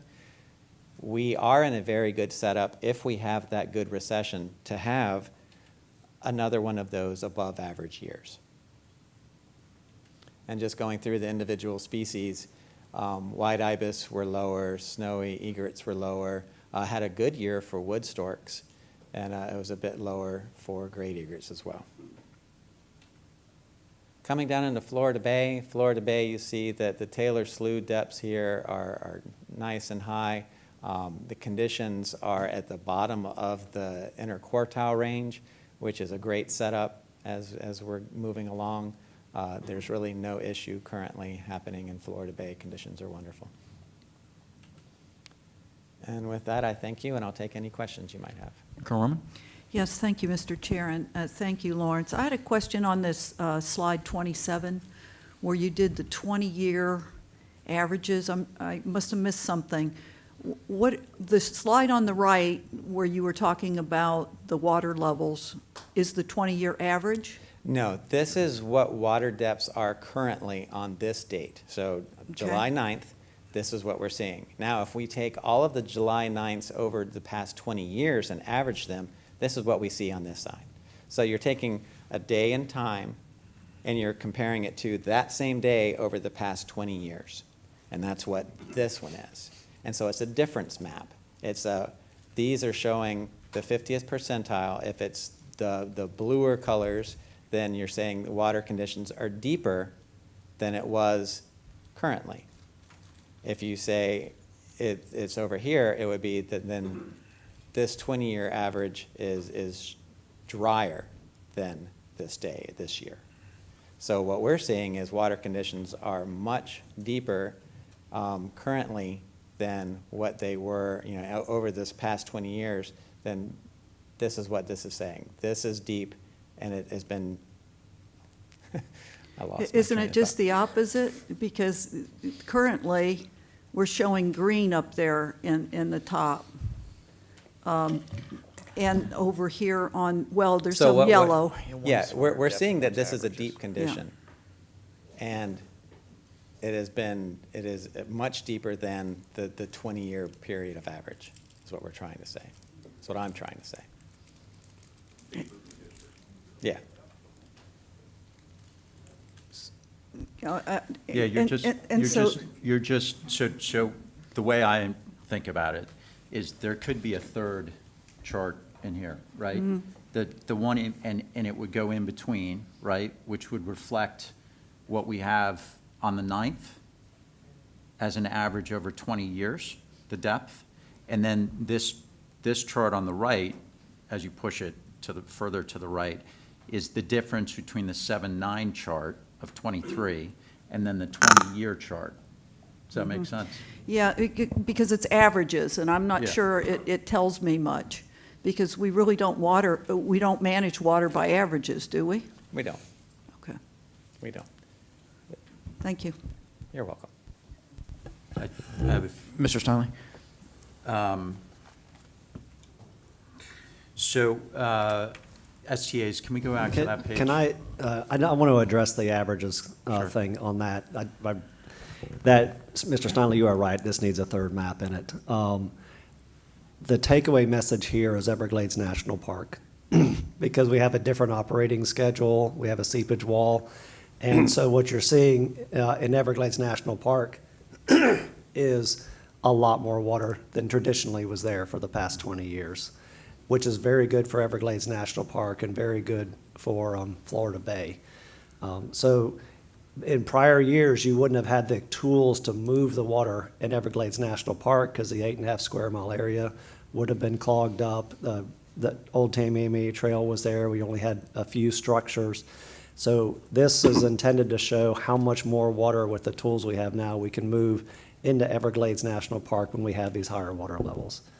The rest of the area is really not the takeaway message. It's really Everglades National Park. Does that make sense? Yeah, I'm just keying in on the STA chart again, where it's all about capacity, right? So when people, when everybody wants to send water south, this is the chart that I look at that shows every single STA above target, taking essentially almost entirely basin water or rainfall. And so based on the STA chart where it showed some cells offline, can you give us a percent? Is it like 10% of our STA treatment cells that are offline right now, 15%? Is there any stat on that? Because I know you've don't, got. but I mean, if you look at, all right, there's 8, 9, 10, 11. In terms of capacity, I don't know if there's a way to measure this, but We could get to that for you. But I mean, when you're looking at only 3 are offline. Yeah. And you have at least 20 plus that are available. It's a small percentage. We could give you an acreage that would probably be more. Yep. Get better to that point, because if you look at some of these flowways, they're online, but they're very small. But on, so I think but the on acreage comparison- STA 1 East, we've got the western. And look, I did a tour with Rory and his team, and I think I gave him a hard time and said, we've been talking about getting this cell online for a while. Why can't we just do it? And you're watching plants grow, is why. Exactly. Right? Exactly. So if we put it online now, this is something I always have to remind myself, if we put it online now, we're doing more damage. Yeah, we're doing more damage in the short term or long term for a short term gain. So the only thing is, since this component of our system is so incredibly important, I'm just wondering, is there a way, and I know, Restoration Strategies does this, but are we on track with our timing of projects relative to the rainy season so that we can have as close to 100% in the future of our capacity online, starting in June next year. I Yeah, know the- there's so many variables, but it's just such a key element of our system that timing the deliverables seems incredibly important. This is something that John and Drew are really pushing hard and striving for. We meet bi-weekly to discuss what are we doing in the STAs, what is our track, how are we doing on finishing up restoration strategies with construction. We are right on target, right on goal. And then we are pushing the vegetation management crew on ensuring that they are online behind that construction to do this growing, because as you said, it is watching plants grow. So we are doing everything we can to make sure that these STAs are refurbished, are restored through restoration strategies, and are vegetated in such a way that we will be able to move out when the Q-Bell comes. No, I know you guys are doing everything you can. Question on Lake. One thing, Mr. Steinle, if I can, you started your question about talking about flow south, moving water from Lake Okeechobee. Yeah. So when we look at all of the STAs, that route to move water south only goes through 2 of the STAs. So when you look at this slide, STA 1 East, yes, I'll just ballpark it, 1/3 of the facility, 1 of 3 flowways is offline for that vegetation rehabilitation. But 1 East is not an STA that would take lake water to move it south into the Everglades. That goes through STA 2 and STA 3-4. So when you flip to the next, this slide here, STA 2, you can see that second flowway number 2 is got construction going on and it's offline. So it's that 1 of 5 flowways is offline. And then flip to the next slide, Lawrence. STA 3-4, he already talked about 1 of 3 is offline. So those are the 2 STAs that take lake water, process it, and move it south.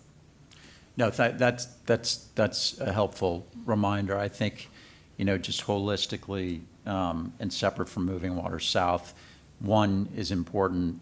So we're treating all of the EAA water and not sending that water east. But I take your point. And then obviously we have the EAA reservoir and the EAA STA coming online, which the STA will have to remind me, the A2 STA will be usable or functional. I know it's going to be complete, or it's going to be completed towards the end of the year, but functional when? So Lawrence was being nice earlier. He is correct. Drew and I beat him up every 2 weeks about these STAs to make sure that they are ready for the wet season. At the same time, Lucene and I beat up our contractors on A2 STA to make sure it is ready by its contractual deadline. So we're driving really hard for a September, end of September initial fill for that treatment cells, the 3 different flowways, and that'll take some time to get the initial fill, start some growing. But the important key thing that everybody needs to track there is we need a water control plan from the Corps of Engineers to actually be able to operate the facility. Sorry, one more question. The lake, because I think my track of questions to John might have seemed insensitive to what's going on in the lake, and I hear what Newton and everybody else is concerned with, and there's clear issues in the lake now and in the ecological envelope. So what would, if we were following LOSUM, can you just remind me about recovery? When would recovery start? What triggers recovery with LOSUM? Yeah, recovery and I had these notes last month and I don't have them this month. But recovery is when you have exceeded, is it 16 and a half in a season? And John, help me, what's the other component?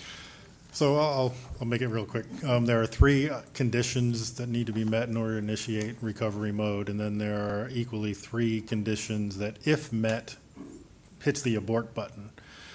So with the upcoming El Nino projected, you would hit the abort button for this coming year if you were in LOSUM right now, because it would not try to implement a recovery mode, recognizing the above average projection for rainfall in the dry season.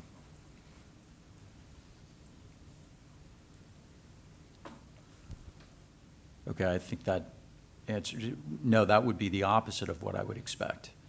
You're expecting more rain, right? Correct. You're expecting more rain, so the likelihood of achieving your goal of reducing lake stage is small. Right, okay. So you don't want to initiate the recovery and have those large damaging discharges to the estuaries if the likelihood of success is small. Understood. You don't want to bring lake levels down for ecological recovery if your weather conditions assume that you're going to be fighting against rainfall. Correct. Okay, thank you. Thanks, Lawrence. Thank you. We'll go to staff reports now. Ms. Heater? Oh, you got a I'm going to try to make it brief, but Please. what's the percentage of lake water based upon what's flowing south? What's the percentage going through the STAs? Is it 90% of the water coming from the agricultural area below? Yeah, currently, we only have 100 CFS going from the lake into cell 5 of STA 2. So the STAs are designed during the wet season to take the agricultural runoff and treat them. And it's the reason why we built STAs is because you needed to have, instead of going more, you know, with a chemical additive or something like that, was to be able to have these large facilities that could catch this large amount of runoff that was coming from the EAA and treat it before going into the Everglades. So really the time where we are able to take lake water is in the dry season, when the STAs might not be receiving as much rainfall and runoff, and then it affords the ability to go and get lake water. So 95% of what's going through the STAs is from the agricultural area below. Probably a little higher than that. Yeah, majority. See, one of the things that then you have other inflows coming into the Central Everglades from the S10s, from Loxahatchee, then the S11s, and on down to the Tamami Trail. John, did you ever get a calculation on the S9, C11, the volume that's, average volume that's coming into the Central Everglades? We had talked about that. Yeah, so it's in slide 8 of my presentation. It's the roughly 74,000 acre feet that has been moved in that red arrow on the eastern side back into the WCA 3A. Mhm. So the main thing is being able to get beyond the Tamami Trail so you don't have a cumulative backup. And if you look over the last decade, there's been years that we had the average water flowing south piled up in the central before we're able to release it south, which is very damaging to Everglades National Park, lack of water in Florida Bay, and drowning everything in the Central Everglades. And so as we continue to go forward, and that's why I have to apologize about talking so much about the Tamami Trail, that under modified water delivery will take over 3 million acres and be able to equalize with shared adversity and shared impacts. So as we go forward. Okay, thank you. I have a quick question. Go ahead. Sorry. So the 6,500 acre EAA SDA, once those plants are established, will we be actively using that as well? And when will that be established? So that is the Water Management District's plan. The one difference between that stormwater treatment area and all our other stormwater treatment areas is it's part of a federal project. So the federal government has a role in the operations of that stormwater treatment area. And so they have to go through the whole process of setting up an operations plan. And so we've sent a letter and applied for permits and tried to kick that process off for the Corps of Engineers to come up with that plan. We think the facility would essentially be ready for use, I guess, approaching the wet season of next year. The plant's grown in, everything like that. And so our objective in working with the Corps is to try to have an operating plan in place around the same time. But it's a Corps-driven process. Is there anything else we can do to help the Corps focus on that? Have we done all that we can do? Are you getting good feedback? Or are they working it into their timeline? I mean, we know how Good busy question. they are. So, John, I know you've been working more closely. I don't know the answer to that.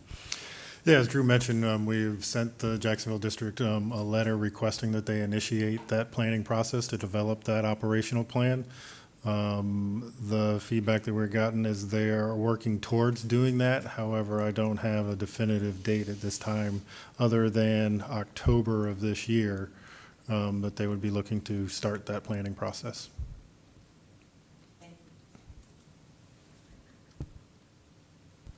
Thanks, Lawrence. Thanks, John. We'll now go to Ms. Heater with the monthly financial report.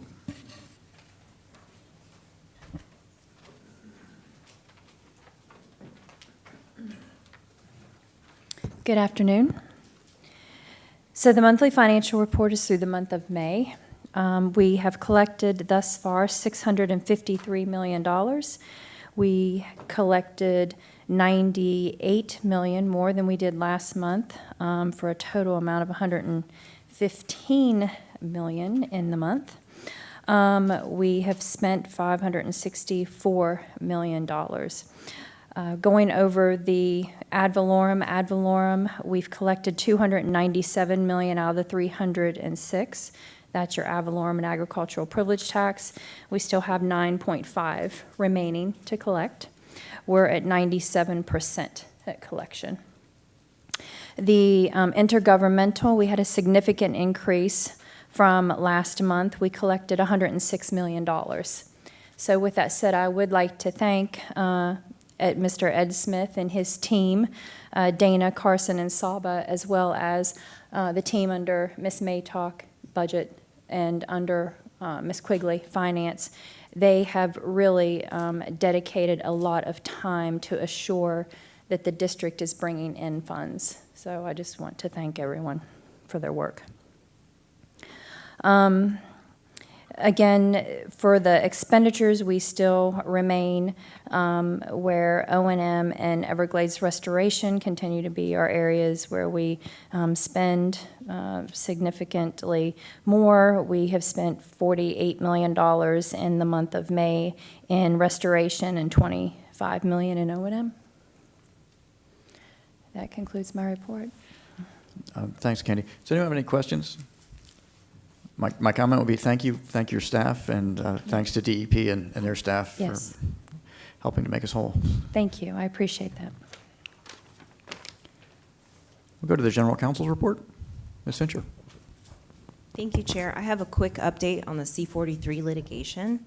So as you all may recall, back in May, we filed a complaint against our former contractor, the C-43 Water Management Builders.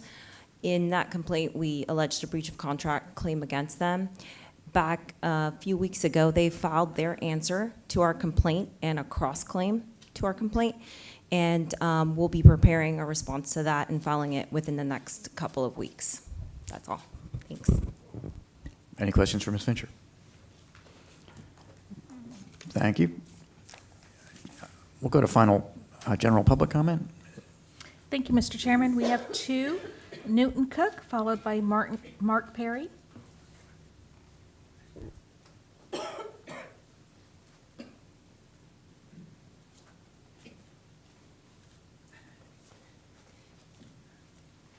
Sorry, guys, y'all caught me asleep at the switch. Newton Cook, United Waterfowl. I just want to say it's been a great meeting today. Really, really good meeting. Of course, these guys here are who I come for, or even when I leave, I get them on the Zoom. We learned some things today, though, and I thank you, they told you. And I want to see a NEPA on snail kites. There's absolutely no reason we're doing a NEPA on turtles on the west coast of the beach because of Lonesome, and we're not doing a NEPA on snail kites. You heard the wading bird. We dropped, it's in the red line. What's happening? Well, I'll tell you what's happening. The water's too deep. And it's held too deep because nesting doesn't work too well with the deep water. And also, the wading birds, which is when the water doesn't drop down low enough, so the prey is concentrated for the birds, they can't have a successful nesting season. They need a lot of prey in those shallow puddles to feed. And here we are, writing a plan again that's not only going to destroy the lake, make a mud hole out of it, it's also going to harm endangered species. And we're studying turtles on the west coast, and we're not looking at Lake Okeechobee and the endangered species there. It just doesn't make any sense. Doesn't make any sense. Now, I want to say something about pythons. Mr. Bergeron, I think we halfway met one time about 10 or 12 years ago when we had the first python challenge, and United Waterfowlers, we brought our whole big display. And I think, if I remember, you walked up and said, well, what's the duck hunters doing here at the python challenge? And I said, because the pythons eat ducks. And I'll tell you what, they tried to eat one of mine one day. And it was an exciting experience. And I think I've told it again, but I'll tell it real quick. A young man and I were hunting, and I shot down a duck. And he was nice enough to go out of the cattails, pick it up, and bring it back. He set it down. Within 5 seconds, he was screaming, hollering, splashing around. And I looked over there, and this python, like that with my duck. And I mean, I'm talking about, now we wait around with the alligators. We got that figured out. But when you think about, what was that one they caught the other day, 18 feet, snake, slithering around underwater, and you don't know where they are? Anyway, I stay in a kayak a lot more now. Thank you guys for what you do. Thank you, Mr. Cook. Mr. Perry?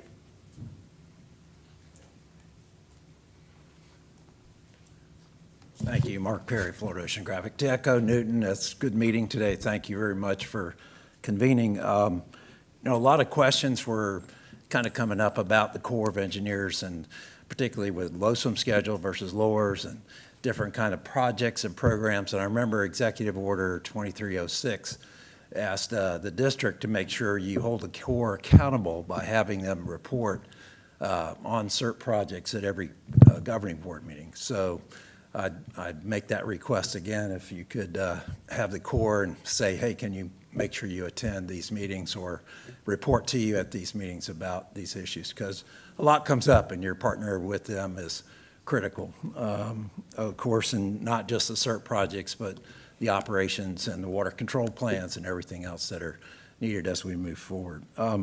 Just the NEP, the Northern Everglades and Estuaries Protection Plan updates, if I could, again, request that like Jen Reynolds did last year, if you could kind of pull together that 5-year averaging and look at those kind of information. It's critical. The district operates those water control plans, the water protection, watershed protection plans, and they're all inclusive in NEP under the Okeechobee and the estuaries, and those are really critical to look at with the data. And then sending that water south, I know there was a lot of, as demonstrated during this, even this, so far this water year, all the majority is coming from the basin runoff. There's not really any from the lake that's going south.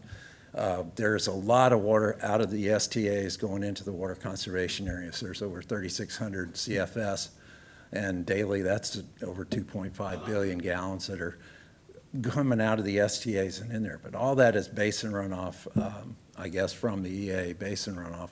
And that's being kind of kept in our minds. It's not a flood protection issue. It's a kind of a drainage issue that they would like to artificially keep those at those elevations. So that drainage is being used to going through the STAs and taking up the capacity for us to send lake water south if we could. Right now, under LORS 2008, we're supposed to send the maximum practicable south to the water conservation areas from the lake. But it's been over a month or so that we are not able to do that because the capacity is taken up either in the STAs or in the water conservation areas that are full by the EA basin runoff. So again, we're going to try to work with all, look into that, see how we can make that work out better for everybody. But thanks again for your time today. Thank you, Mr. Perry. Mr. Chairman, there are no more comment cards, and there are no raised hands from our virtual participants. Great, thanks, Rosie. Thanks for your comments. We'll go to board comment. Mr. Butler? Oh, just real quick, I picked up a Okeechobee newspaper on the way down, and front page here, autonomous robots that eat algae blooms tested on Lake Okeechobee. Project they're doing down in Clewiston, and I hadn't figured out who's funding it, or if it's funded, or if it's just an experiment. Can you get them to eat the pythons? Yeah, I don't know if it'll eat pythons, but it's eating algae, and so people are working on it, hopefully, yeah. Get Okeechobee News, read it. Good news. Thanks. No, sir. I don't have comment. Thank you. Colonel? I don't have any further comment. Thank Mr. you. Steinle? No comment, thank you. Ms. Bergeron? No comment. You called my bluff. Vice Chair? No comment. Thank you. And Mr. Martinez, if you're not out partying? He may be. Happy birthday, Charlie. I have no further comments, except to say thanks to staff for today and for everything y'all are doing for us, and we will see you next month. We're adjourned.